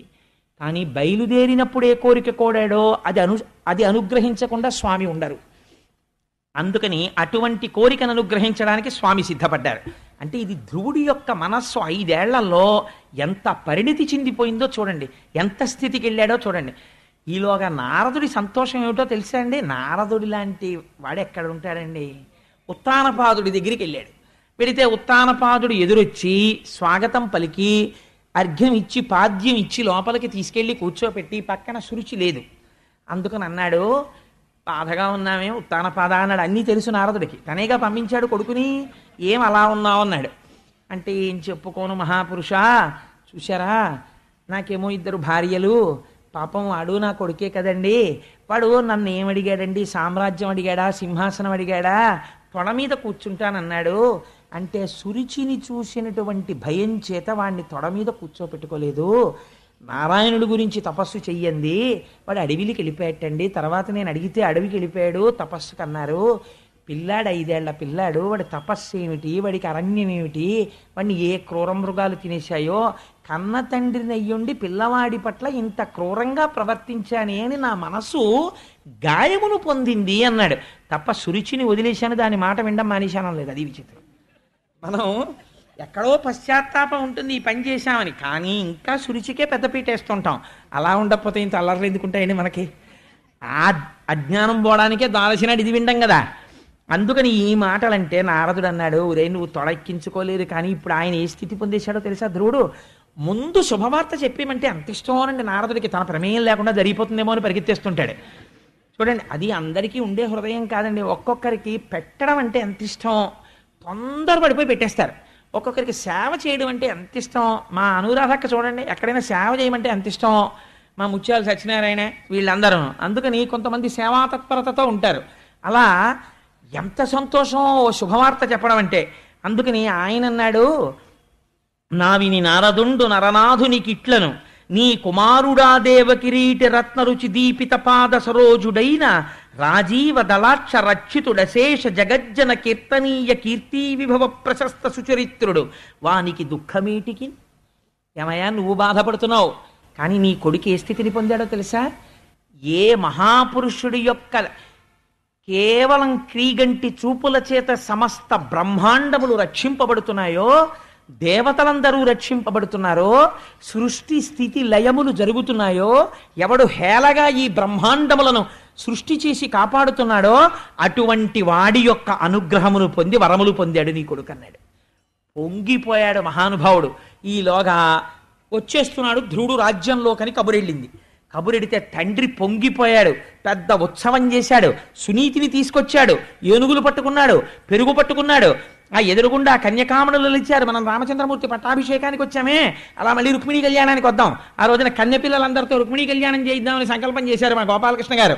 ఎటువంటి వాళ్ళకి కూడా మంచి భర్త వస్తాడు. ఒకవేళ నుదుటున రాసి ఉన్నా కూడా, దుర్మార్గుడు అల్పాయుష్కుడైన భర్త రావాలని ఉన్నా కూడా రుక్మిణీ కళ్యాణం చేస్తే వాళ్ళ నుదుటి వ్రాత మారి సత్పురుషుడైన వాడు భర్తగా వస్తాడు. కృష్ణ పరమాత్మ లాంటి భర్త వస్తాడు. అందుకని భాగవతం జరుగుతోంది కాబట్టి కోటేశ్వరారు రుక్మిణీ కళ్యాణం రోజున ఆడపిల్లలు కన్నె పిల్లలందరినీ కూర్చోబెట్టి రుక్మిణీ కళ్యాణం చేద్దాం, ఎన్ని వేల మంది అయినా సరే చేద్దామండి అన్నారు. అందుకని ఆ రోజున రుక్మిణీ కళ్యాణం చేద్దాం మనందరం చక్కగాను. అందుచేత చూడండి, ఆ ధ్రువుడు వచ్చేస్తుంటే తండ్రి పొంగిపోయాడు. తండ్రి పొంగిపోయి ఎదురెళ్ళాడు. చక్కగా అక్షతలు తల్లుతున్నారు. ఆ కన్యకామణులు వెళ్ళారు, వేదం చదువుతున్నటువంటి బ్రాహ్మణులు వెళ్ళారు, ఏనుగులు వెళ్ళాయి, గుర్రాలు వెళ్ళాయి. ఆ పిల్లవాడికి ఎదురెళ్ళాడు. ఎదురెళ్ళి కొడుకు వెళ్ళిపోయాడు బతకడేమో అన్న కొడుకు బతికి బట్ట కట్టాడు. తండ్రి ప్రేమ అంటే ఎలా ఉంటుందో, ఏ స్థాయిలో మాట్లాడాలో అలా మాట్లాడతారండి వ్యాసుల వారు. తన కొడుకు వరాలు పొందొచ్చాడని కాదు ఇప్పుడు ఉత్తానపాదుడి సంతోషం, తన కొడుకు బతికొచ్చాడంతే. తండ్రి ప్రేమ అంటే అలా ఉంటుంది. చూడండి, బిగియ కౌగిట చేర్చి మొగముని విరి. నిజంగానే చాలా కాలం తర్వాత ఏ 3 నెలలకో 4 నెలలకో కొడుకు కనపడ్డాడు అనుకోండి, తండ్రి బయటికి వచ్చి ఇలా షేక్ హ్యాండ్ ఇచ్చి ఎరా బాగున్నావా అని అడగలేడు. ఒక వెర్రి కోరిక మనసులో వస్తుంది. ఏంటంటే ఓసారి గట్టిగా కొడుకుని కౌగిలించుకోవాలనిపిస్తుంది. గట్టిగా కౌగిలించుకున్న తర్వాత వాడి గడ్డం పట్టుకుని, ఓసారి వాడి బుగ్గలు పట్టుకుని ఊపి, వాడి తల వంచి, వాడి మూర్ధన్యస్థానమునందు ముద్దు పెట్టుకున్న తర్వాత వాడికి సంస్కారం ఉంటే వంగి నాన్నగారి కాళ్ళకి నమస్కారం చేస్తే ఆయుష్మాన్ భవ అన్న తర్వాత తండ్రికి కడుపులో ఉబలాటం తీరుతుంది. అమ్మయ్య, నా కొడుకుని నేను పూర్తిగా దర్శనం చేశానని. అది అసలు తండ్రి కొడుకులు కలుసుకోవలసిన విధానం. సరే, అందుచేత ఆయన అంటాడు, ఆ బిగియ కౌగిట చేర్చి మొగముని విరి. పాపం ఆ ఉత్తానపాదుడు కొడుకుని చూడగానే గట్టిగా కౌగిలించేసుకుని వాడి బుగ్గల్ని విరేసి శిరము మూర్ఖుని చిబుకంబు చేతపునికి వాడి తల వంచి వాడి మూర్ధన్య స్థానంలో ముద్దు పెట్టుకుని వాడి గడ్డాలు ఇలా ఇలా నిమిరి అవ్యయానంద బాష్పధారాభిషిక్తు. వెర్రి ఆనందం, కొడుకు వచ్చేసాడని నోట మాట రాక కొడుక్కి క్షమార్పణ చెప్పకూడదు. నాన్న నిన్న ఆ రోజున తొడెక్కించుకోలేదు, ఏమనుకోలే, సారీ అని నాన్న అనకూడదు. లేకపోతే నువ్వు ఇంత గొప్పవాడి అయిపోయావు అనకూడదు, పొగడకూడదు. ఎంత ధర్మం పాటించాడో చూడండి. తెలియక కాదు, సురుచికి లొంగడం వల్ల ఇది ఇన్నాళ్ళు పైకి రాలేదు. ఇప్పుడు ఆనందంతో కన్నుల వెంట నీరు కారిపోతుంటే నేనన్న ఒక్క మాటకి అంత స్థితిని పొందావా నాన్న, నువ్వురా కొడుకు అంటే నన్ను ఉద్ధరించావు అని కౌగిలించుకుంటే కన్నుల వెంట కారిపోతున్నటువంటి బాష్పధారల చేత కొడుకు తల తడిసిపోయిందిట. అలా చేసి ఆశీర్వదింప ఆ చిరయశుండు. అలా కౌగిలించుకుంటే ఆ కౌగిటిలోంచి జారిపోయి తండ్రి పాదముల మీద పడి శిరస్సు తాటించి నమస్కరించేట ధ్రువుడు. చిరాయుర్దాయం కలుగుతుందిరా, ఆయుష్మాన్ భవ అని ఆశీర్వచనం చేసి ఎత్తి కౌగిలించుకుని, ఇదండి మర్యాద అంటే. ఒక తండ్రి కొడుకులు మన సమాజంలో ఎలా ఉండేవారో, అంతేగాని అమ్మ దగ్గరికి వెళ్ళి అమ్మ ఈయన్ని ఎలా భరిస్తున్నావు అమ్మా నువ్వు ఇన్నాళ్ళ నుంచి అని వెర్రి జోకులు తండ్రి మీద వేసేటటువంటి దుష్ట సంస్కారం అసలు ఈ జాతికి తెలియదు. ఏ దౌర్భాగ్యుడైన రచయిత రాశాడో, ఎవడు నాశనం చేశాడో ఈ దేశాన్ని నాకు అర్థం కాదు. కానీ అసలు ఆ సంస్కారమే ఈ దేశానికి లేదు. ఇది మన సంప్రదాయం, ఇది మన గౌరవం. తండ్రి కొడుకులు మాట్లాడుకుంటే అలా మాట్లాడుకుంటారు, తల్లి కూతురు మాట్లాడుకుంటే అలా మాట్లాడుకుంటారు. అంత వైభవోపేతంగా ఉంటుంది. ఒక అత్త కోడలు మాట్లాడుకుంటే అలా మాట్లాడుకుంటారు. అది స్థితి అంటే. సరే, అందుచేత మళ్ళీ నేను అటుపోతుంటాను ఇటో ఉండుండి అని సంతోషపడిపోయి ఆ కొడుకుని చూసి నోట మాట రాక అనగా, నీ వలన ఎంత వైభవాన్ని పొందాన్రా అని సంతోషపడి లోపలికి తీసుకెళ్ళాడు. తీసుకెళ్ళిన తర్వాత ఇక్కడ వ్యాసుల వారు సంక్షిప్తం చేశారు.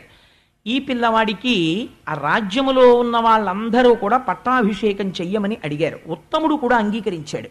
చిత్రం ఏమిటంటే సునీతి సురుచి ఇద్దరు వచ్చారు ఎదురు. వస్తే సునీతికి సురుచికి ఇద్దరికీ కూడా శిరస్సు వంచి నమస్కరించాడు ధ్రువుడు. ఇద్దరూ ఆశీర్వచనం చేశారు. ఏనుగు మీద పక్కన తమ్ముడు కూడా కూర్చోవాలని పట్టుపట్టి ఉత్తముడిని కూర్చోబెట్టుకుని అంతఃపురంలోకి వెళ్ళాడు. ఉత్తముడు సంతోషించాడు. ఈయనకి పట్టాభిషేకం చేయమని ప్రజలందరూ అడిగారు. ధ్రువుడికి పట్టాభిషేకం చేశాడు. చేసిన తరువాత ఒక గమ్మత్తు జరిగింది. మీరు ఇది బాగా జ్ఞాపకం పెట్టుకోవాలి జీవితంలో. చిన్నపిల్లలు కదా, వాళ్ళకేం తెలియదు కదా అనో, భాగవతులు కదా, మారు మాట్లాడరు కదా, తెగబడి దెబ్బలాడరు కదా అనో, భాగవతుల మనస్సుని మీరు బాగా కష్టపెట్టారనుకోండి, వాడు లోపల పొందినటువంటి పరితాపము వలన కన్నుల వెంట నీరు కారిందనుకోండి, అది కట్టి కుడిపేయవలసిందే. దాని ఫలితం అది ఇచ్చేస్తుంది. సురుచి యొక్క కుమారుడైనటువంటి ఉత్తముడు ఉత్తర దిక్కునున్న హిమాలయ పర్వతాల మీదకి వెళ్ళాడు. అందులో ఉత్తముడు ప్రాణములు కోల్పోయాడు. కొడుకు మరణించాడన్న వార్త విన్నటువంటి సురుచి అరణ్యములో ప్రయాణిస్తోంది. కార్చిచ్చు పుట్టి అందులో కాలిపోయి సురుచి మరణించింది. మరణిస్తే ఒక ఆశ్చర్యకరమైనటువంటి సంఘటన జరిగింది. చేసిన పాపం కట్టి కుడపక మానదు. కాబట్టి అన్నిటికన్నా జాగ్రత్తగా ఉండవలసింది దేని విషయంలోనో తెలుసా అండి? నోటి విషయంలో. ఉంది కదా అని ఎవరితో పడితే వాళ్ళతో అలా మాట్లాడకూడదు. భగవంతుణ్ణి నమ్ముకున్న భాగవతులు ఉంటారు, వాళ్ళతో చాలా జాగ్రత్తగా ఉండాలి. మీ ఇంట్లో ఫీజు అయితే మీరు చేత్తో తీసివేస్తారు. అదే ట్రాన్స్ఫార్మర్ మీద ఫ్యూజ్ పోతే మీరు ముట్టుకుని చేత్తో వేస్తారా? మీరు ముట్టుకోకూడదు.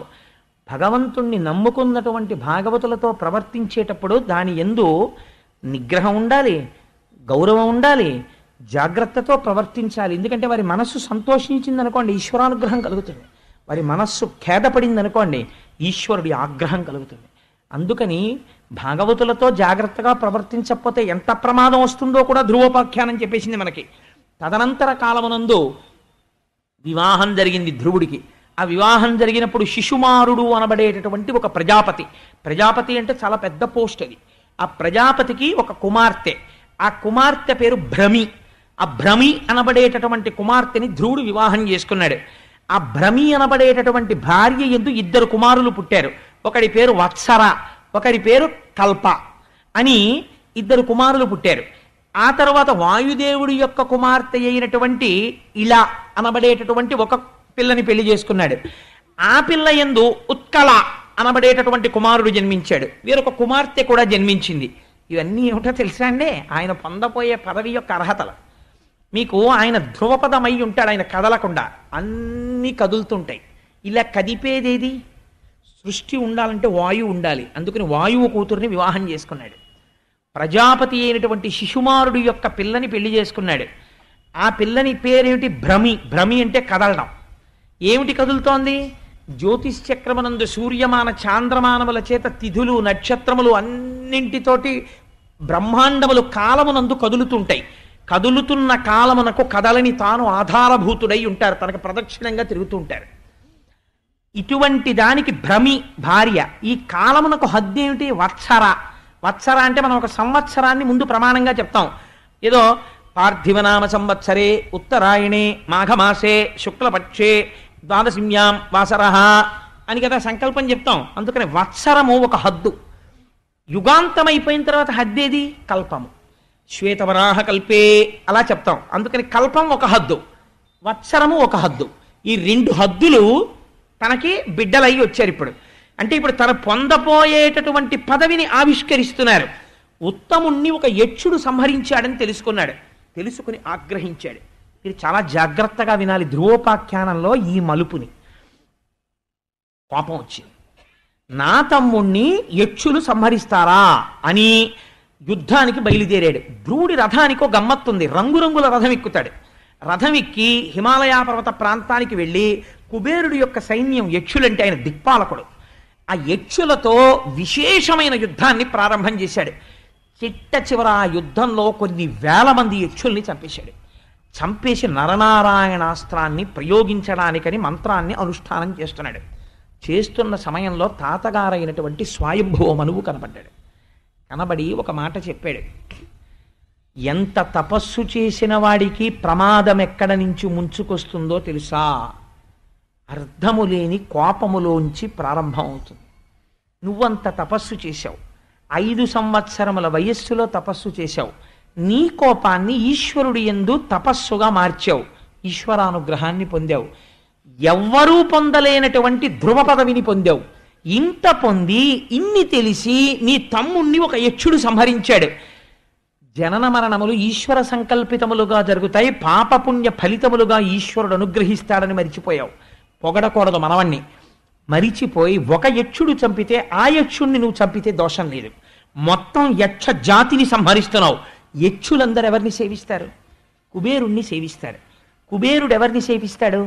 అన్నగారి అంత అనుబంధంతో పరమశివుణ్ణి సేవిస్తాడు. ఇప్పుడు యక్షుల యొక్క ప్రమాదము కుబేరుడి చెవిన పడి కుబేరుడికి కలిగిన ఆగ్రహము శివుడికి తెలిస్తే నువ్వెంత ప్రమాదమునకు వెళ్ళిపోతావు? మనిషికి కలిగినటువంటి కోపానికి ఒక హద్దు ఉండాలి. తనని తాను ఏదో ఒక స్థితిలో ఫుల్ స్టాప్ ప్రయత్నపూర్వకంగా పెట్టేయాలి. లేకపోతే ఆ కోపము క్రోధముగా మారిపోతుంది. ఆ క్రోధము అర్థము లేనటువంటి వ్యగ్రతకు వెళ్ళిపోతుంది. ఆ వ్యగ్రతలోంచి తన పతనము ప్రారంభమైపోతుంది. నువ్వు పొందపోయే పదం ఏమిటి? నువ్వు చేసిన పని ఏమిటి? నువ్వు ఇటువంటి పని చెయ్యొచ్చా? అందుకని ఇంకా నువ్వు చేసిన సంహారము చాలు. ఇప్పటికైనా నా మాట విని నరనారాయణాస్త్రాన్ని ఉపసంహారం చేసి నువ్వు నీ ధనస్సు పక్కన పెట్టి రాజధానికి వెళ్ళిపోమన్నాడు. ధ్రువుడికున్న చాలా గొప్ప విషయం ఏమిటో తెలుసా అండి? తను ఒక స్థితిని పొందేసిన తర్వాత మనుష్యుడు వేరొకడి మాట వినడు. వాడు చెప్పేదేమిటి, నేను వినేదేమిటి అంటాడు. అలా వినగలగడం చాలా గొప్ప విషయం. తాతగారు కనపడి చెప్తే, తాతగారు మీరు చెప్పింది యథార్థం, ఆయన ఎటువంటి మాట చెప్పాడో తెలుసా అండి? అనగా మన కులమునకిది అనుచిత కర్మంబ ఒకనికై పెక్కండ్రిట్లని మొనద్రుంగిరి ఇది నీ కనయంబును మలవ దుడుగుమయ్య కుమారా, ఈ పని ఒకడి కోసం ఇంతమందిని చంపడం మన కులంలో పుట్టినవాడు చెయ్యవలసిన పని కాదు. స్వయంభౌమనువు యొక్క వంశం అంటే ఎటువంటి వంశం రామంది? నీలాంటి మనవణ్ణి పొంది సంతోషించాను, ఇదా నువ్వు చెయ్యవలసిన పని? ఆపు చేసి అంతఃపురానికి వెళ్ళిపో అన్నాడు. తిరిగి అంతఃపురానికి వెళ్ళిపోతుంటే కుబేరుడికి తెలిసింది ఈ వార్త. తాతగారు చెప్తే ఇంత కోపాన్ని కుబుసం వదిలినట్టు వదిలేసి ధ్రువుడు ఇంటికి వెళ్ళిపోతున్నట్ట అని తెలుసుకున్నాడు. పెద్దల మాటలు వినడం అలవాటైన పిల్లలు ఎటువంటి వరాలు పొందుతారో చెప్తుంది ధ్రువోపాఖ్యానం. అసలు నిజానికి నాకు అనిపిస్తుంది ఈ ధ్రువోపాఖ్యానాన్ని స్టూడెంట్స్ వినాలి, పిల్లలు వినాలి. వింటే వాళ్ళకి అర్థమవుతుంది జీవితంలో ఎలా ప్రవర్తించాలో. పెద్దలు వినాలి, ఎలా పిల్లల పట్ల ప్రవర్తించాలో తెలుస్తుంది. సమాజంలో పెద్దలు వినాలి, గురువులు ఎలా సమాజాన్ని మార్చుకోవాలో తెలుస్తుంది. పాలకులు వినాలి, తమ క్రోధాన్ని ఎలా నిగ్రహించుకోవాలో తెలుస్తుంది. ధ్రువోపాఖ్యానంలో లేనిదేమిటి? పరమేశ్వరుడు యొక్క వాత్సల్యము తెలుస్తుంది. 5 ఏళ్ల పిల్లవాడి తపస్సుకి నోటితో చెప్పని పదవిని తాను ఎలా అనుగ్రహించాడో తెలుసుకోవడానికి. ఇంత గొప్పది ధ్రువోపాఖ్యానం. తిరిగి అంతఃపురానికి వెళ్ళిపోయాడు. కుబేరుడు వచ్చాడు. నేను చాలా సంతోషిస్తున్నానయ్యా, నీకు ఎంతో కోపం వచ్చిందిట, ఎందరో కొన్ని వేల యక్షుల్ని సంహరించావుట. అంత క్రోధముతో ఉండగా మావారలు నీ మీద కలిగపడుతుండగా తాతగారు వచ్చి ఇంకా యుద్ధం చేయకన్నారట. చెప్పొచ్చావులే తాత, అవతల బాగు నువ్వు యుద్ధం చేయలేదుట, నరనారాయణాస్త్రం తెలిసినా వేయలేదుట, మా తాతగారు చెప్పావని వెళ్ళిపోయారట. షహబాష్, నీలాంటి పిల్లాన్ని చూస్తే నాకు మక్కువగా ఉంది. ఏది నీకేం వరం కావాలో కోరుకో, నువ్వు కోరుకున్నటువంటి వరాన్ని నీకు ఇచ్చేస్తానన్నాడు. అంటే అప్పుడు ఆయన అన్నాడు, అప్పుడప్పుడు నా బుద్ధిలో చిన్న వైకల్యం, చిన్న కోపం వచ్చింది. ఇదండి కోరుకోవలసింది, దిద్దుబాటు అని అడగాలి. ఇది ఎందుకు వచ్చింది? ఈ కోపం వచ్చింది అన్నంతసేపు, ఎవరినో చంపేద్దామన్నంతసేపు నా మనస్సు ఈశ్వరుడి పాదాలు వదిలేసినట్లే కదా. ఇలా పట్టుకుంటే అన్ని వరాలు ఇచ్చిన వాడిని వదిలేసి ఊరి మీద పడి చంపడం ఏంటి? ఎంత పాపపు పని చేశాను. అందుకని కుబేరా, నువ్వు నాకు వరం ఇస్తే ఏ వరం ఇస్తావో తెలుసా? నా బుద్ధి రాత్రనక పగలనక ఏ కాలమునందు కూడా భగవంతుని పాదార విందముల నుండి విస్మరణము లేని నామము చెబుతూ తరించిపోయేటటువంటి భక్తి నాకు నిర్హేతుకముగా నీ వరము చేత కటాక్షింపబడుగాక అని అడిగాడు. అడిగితే ఎటువంటి వరం కోరుకున్నావురా నాయనా, నీకు అనుగ్రహిస్తున్నానన్నాడు కుబేరుడు. దాంతో ధ్రువుడు అపారమైన భక్తి సంపన్నుడైపోయాడు. రాజ్యాన్ని పరిపాలించాడు, కుమారుడికి పట్టాభిషేకం చేశాడు, వృద్ధుడైపోయాడు, బదరికాశ్రమాన్ని చేరాడు. అందుకే జీవితంలో బదరి వెళ్ళండి అంటారు. అక్కడ ఎన్ని జరిగాయో. ఆ బదరి వెళ్ళి బదరికాశ్రమంలో కూర్చుని తపస్సు చేశాడు. తపస్సు చేస్తుంటే ఒక ఆశ్చర్యకరమైన సంఘటన జరిగింది. ఎవరి జీవితాల్లోనూ బహుశా ఇలా జరుగుతాయని నేను అనుకోను. ఒక విచిత్రమైనటువంటి విమానం ఒకటి వచ్చి ఆ పర్వత శిఖరం మీద దిగింది. అందులోంచి 2 పురుషులు నడిచి వచ్చారు. వాళ్ళు నీలమేఘము వంటి శరీరము కలిగిన వాళ్ళై శంఖచక్ర గదాపద్మములను పట్టుకుని తాను 5వ ఏట చూసిన శ్రీమన్నారాయణుడు ఎలా ఉంటాడో అటువంటి స్వరూపాలతో 2 నడిచొచ్చారు. నడిచొస్తే ధ్రువుడు చూసి లేచి వాళ్ళకి నమస్కరించి ఆశ్చర్యపోతూ, మీరెవరు, ఎందుకు వచ్చారు అని అడిగాడు. అడిగితే వాళ్ళన్నారు, ఓ నృప, నీకు భద్రమగు నొప్పగుచున్న మదీయ వాక్యముల్ వీనుల యందు జన్పుము. వివేకముతో 5 ఏండ్ల నాడు మేధానిధివై ఒనర్చిన ఉదాత్త తపోవ్రత నిష్ఠచేత తేజోనయశాలివైన మధుసూదన తృప్తి వహింపచేయవే. మర్చిపోయావా? 5 ఏళ్ల నాడు తపస్సు చేశావు. ఆనాడు స్వామి వరం ఇచ్చారు, కొంతకాలం పరిపాలన చెయ్యి, శరీరము పడిపోయిన తరువాత నిన్ను ధ్రువమండలానికి తీసుకెడతానని చెప్పారు. నీకంత పెద్ద పదవినిస్తానన్నారు. ఇప్పుడు శరీరము పడిపోవడం అన్నది ఎవరికైనా తప్పదు. నీ శరీరము పడిపోయేటటువంటి రోజు వచ్చింది. ఇప్పుడు నిన్ను మేము ధ్రువమండలానికి తీసుకెళ్ళాలి. అందుకని స్వామి నీ కోసం విమానం పంపారు. మేము విష్ణు పార్షదులం, మీరు విజయం చేసి విమానం ఎక్కండి, మేము స్వాగతం పలకడానికి వచ్చామన్నారు. ఆశ్చర్యపోతే మృత్యు వచ్చి ఇన్ని కోట్ల మందిని భయపడతాం, స్వామి అనుగ్రహం ఉన్న వాళ్ళ పరిస్థితి ఎలా ఉంటుందో చూడండి. శరీరాన్ని తీయడమా అని శిరస్సు వంచి నిలబడిందిట. తనే శరీరాన్ని వదిలిపెట్టాడు జ్ఞాని అయి. ఎలా? మృత్యువు శిరస్సు మీద తన పాదము పెట్టి విమానంలోకి ఎక్కేట ధ్రువుడు. ఇది ఎవరన్నా సాధించారండి జీవితంలో? ఇది ఒక రమణులు సాధించిన దానికి పురాణ వాక్యంగా తీసుకొస్తున్నారు వ్యాస భగవానుడు. శిరస్సు వంచి మృత్యువు నిలబడితే దాని తల మీద తన కాలు పెట్టారు. అంటే తనంత తానుగా ఈ దేహము నేను కాదని వదిలిపెట్టాడు. వదిలిపెట్టి విష్ణు విమానమునందు ప్రవేశించాడు. ప్రవేశిస్తే అది లోకములను దాటి వెళ్ళిపోతోంది. ఆశ్చర్యకరంగా లోకాలన్నింటి వంక చూస్తున్నాడు. ఆ పితృలోకం, యమలోకం, స్వర్గలోకం, సత్యలోకం, తపోలోకం, జనోలోకం అన్ని దాటి వెళ్ళిపోతోంది ఆ విమానం. వెళ్ళిపోతుంటే ఒక్కసారి విమానంలో కూర్చుని అనుకున్నాడు, ఓహోహో ఏమి లోకాలరా, ఇంతమంది ఇన్ని బాధలు పొంది మళ్ళీ పుణ్యాలు పొంది పుణ్యాలు అయిపోయిన తర్వాత కింద పడిపోయి ఇంత అల్లర్లు పడిపోతున్నారు. 5 నెలలు నేను ఇంత తపస్సు చేస్తే మా స్వామి నాకు ఇటువంటి స్థితి ఇచ్చారు. పెద్ద పదవి అంటే ఏమో అనుకున్నాను. ఇప్పుడు తెలుస్తోంది సప్తర్షులు, కశ్యపుడు, ధర్మము, అగ్నిహోత్రము, జ్యోతిశ్చక్రము తిరుగుతున్న మండలానికి నేను ధ్రువస్తంభమునై వెలుగొందబోతున్నాను. ఇంతమంది నా చుట్టూ తిరుగుతూ ప్రదక్షిణం జరుగుతుంటుంది. నేను నిరంతరము విష్ణులోక దర్శనం చేస్తుంటాను. ఏం అదృష్టం రా అనుకుని ఈ అదృష్టానికి ఎవరు కారణము అని ఆలోచించాడు. మా అమ్మ. ఆనాడు తిడితే తిట్టింది లేరా పిన్ని, కాస్త పెరుగన్నం తిను అని నేను మాట్లాడతానులే పిన్నితో, నేను మాట్లాడతానులే మీ నాన్నతో అని ఉంటే నేను ఇవాళ ఈ స్థితి పొందను. మా అమ్మ మీ తాత పొందినట్టు నువ్వెందుకు పొందలేవు, పో నారాయణుడి తపస్సు కంది. మా అమ్మ మాట నన్ను ఈ స్థితికి తీసుకెళ్ళింది. కానీ ఆ పిచ్చి తల్లి ఎక్కడుందో అనుకున్నాడు మనసులో. అనుకునేటప్పటికీ పార్షదులు గ్రహించారు, నిన్నీ స్థితికి తీసుకొచ్చింది కాబట్టే శ్రీ మహావిష్ణువు నీకన్నా ముందు ఆవిడ విమానం నడపమని చెప్పారు. కిటికీలోంచి బయటికి చూడన్నారు. కిటికీలోంచి చూశాడు. ముందు విమానంలో దివ్యమైనటువంటి తేజోవిరాజితయ్యి సునీతి వెళ్ళిపోతోంది విమానంలో. ఆవిడ శ్రీమన్నారాయణుడిలోకి వెళ్ళిపోయింది. ధ్రువుడు ధ్రువమండలమునకు చేరుకొని తదనంతరము స్వామివారిలోకి లీనమైపోయి పరబ్రహ్మము యొక్క సాయుధ్య మోక్షమును పొందాడు. ఇంతటి అద్భుతమైనటువంటి ఈ ధ్రువోపాఖ్యానము పోతన గారు అన్నారు, ఎగ్జాక్ట్ ట్రాన్స్లేషన్ చేస్తూ సాంస్క్రిట్ నుంచి, మహిత సత్పురుష సమ్మతంబును ధన్యంబు సర్గప్రదంబు యశస్కరంబు. ఇన్ని మాటలు వేయరండి ఫలస్తుతికి, ఎన్ని వేసేశారో చూడండి ధ్రువోపాఖ్యానానికి. యశస్కరంబు, ఆయుష్కరంబు, పుణ్యప్రదాయకమును, మంగళకరంబు, అఘమర్షణంబు, సౌమనస్యంబు, ప్రశంసా యోగ్యము, పాప నివారణము, ధ్రువపద ప్రాపకంబు. ఎవరు ద్వాదశి నాడు చేతులొగ్గి నమస్కరిస్తూ అనుమానం లేకుండా వింటున్నారో వాళ్ళు కూడా ధ్రువపదాన్ని చేరుతారన్నారు. అటువంటి ధ్రువపద ప్రాపకంబునయ్యొప్పు ఈ వ్యాఖ్యానంబు తగ నీకు నిరింగించితి, దీని నెవ్వడేని తివుట శ్రద్ధాగరిష్ఠుడై తీర్థ పాద చరణ సరసైరుహ ద్వయాశ్రయుండునుగుచు భవ్య చరిత దినాంత ప్రభాత వేళలను.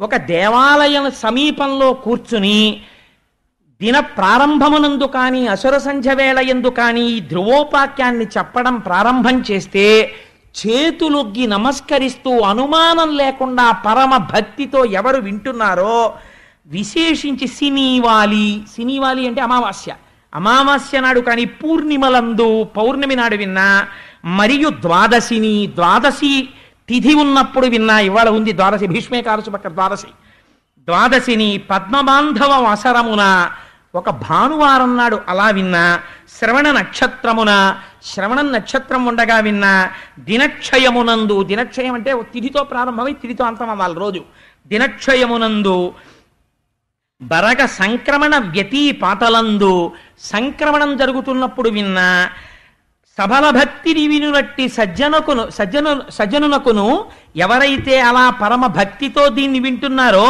అటువంటి వాళ్ళందరికీ కూడా ఉత్తర క్షణం అక్కడే సజ్జోజాతం ప్రపద్యామి సజ్జోజాతాయ నమో నమః భవే నాతి భవే భవస్వమాన్ భవోద్భవాయ నమః అని అప్పుడే ఆ క్షణంలోనే పాపనాశనము జరిగి శ్రీమన్నారాయణుని యొక్క అనుగ్రహము వారికి కటాక్షింపబడుతోంది. ఆ కారణము చేత జీవితము కృష్ణ భక్తిలోకి మారి వారి జీవితాలు తరిస్తాయి. ఒకవేళ అల్పాయుర్దాయంతో మృత్యువు తరువుకొస్తుంటే మృత్యువు ఆగి ఆయుర్దాయము కలుగుతుంది. గ్రహముల వలన ఉద్రిక్తమైన ఫలితములు రాబోతుంటే అటువంటి ఫలితములు ఆగి శుభములను పొందుతారు. యశస్కరంబు కీర్తినిస్తుంది. ఇటువంటి పరమ పావనమైన ఆఖ్యానమును భాగవతమనందు వ్యాసుడు రచించగా మన అదృష్టం పోతనామాచ్యుల వారు ఆంధ్రీకరిస్తే ఇంతమంది భాగవతుల సమక్షంలో ధ్రువోపాఖ్యానాన్ని ద్వాదశి నాడు అసుర సంధ్య వేళ చెప్పుకునే అదృష్టాన్ని వినే భాగ్యాన్ని మీకు స్వామి కటాక్షించాడు. అంచేత కృష్ణ పరమాత్మ పాదార విందములకు శతవిధ నమస్కరిస్తూ రేపటి రోజున అత్యద్భుతమైనటువంటి ఆఖ్యానం దేవహూతి కపిలుడు.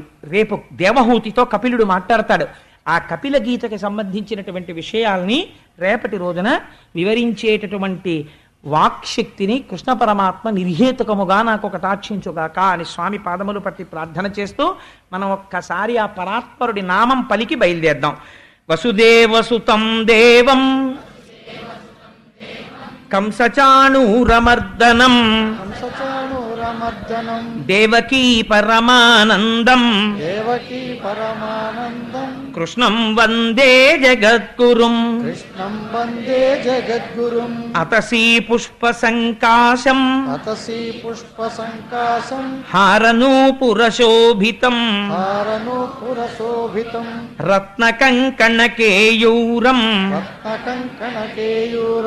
కృష్ణం వందే జగద్గురుం మందారగంధ సంయుక్తం చారుహాసం చతుర్భుజం బర్హి పింఛావచూడాంగం కృష్ణం వందే జగద్గురుం ఉత్ఫుల్ల పద్మపత్రాక్షం నీలజీమూత సన్నిభం యాదవానాం శిరోరత్నం కృష్ణం వందే జగద్గురుం రుక్మిణీ కేళీ సంయుక్తం పీతాంబర సుశోభితం అమాప్త తులసీగంధం కృష్ణం వందే జగద్గురుం గోపికానాం కుచద్వంద్వం కుంకుమాంకిత వక్షసం శ్రీనికేతం మహేశ్వాసం కృష్ణం వందే జగద్గురుం శ్రీవత్సాకం మహోరస్కం వనమాలా విరాజితం శంఖచక్రధరం దేవం కృష్ణం వందే జగద్గురుం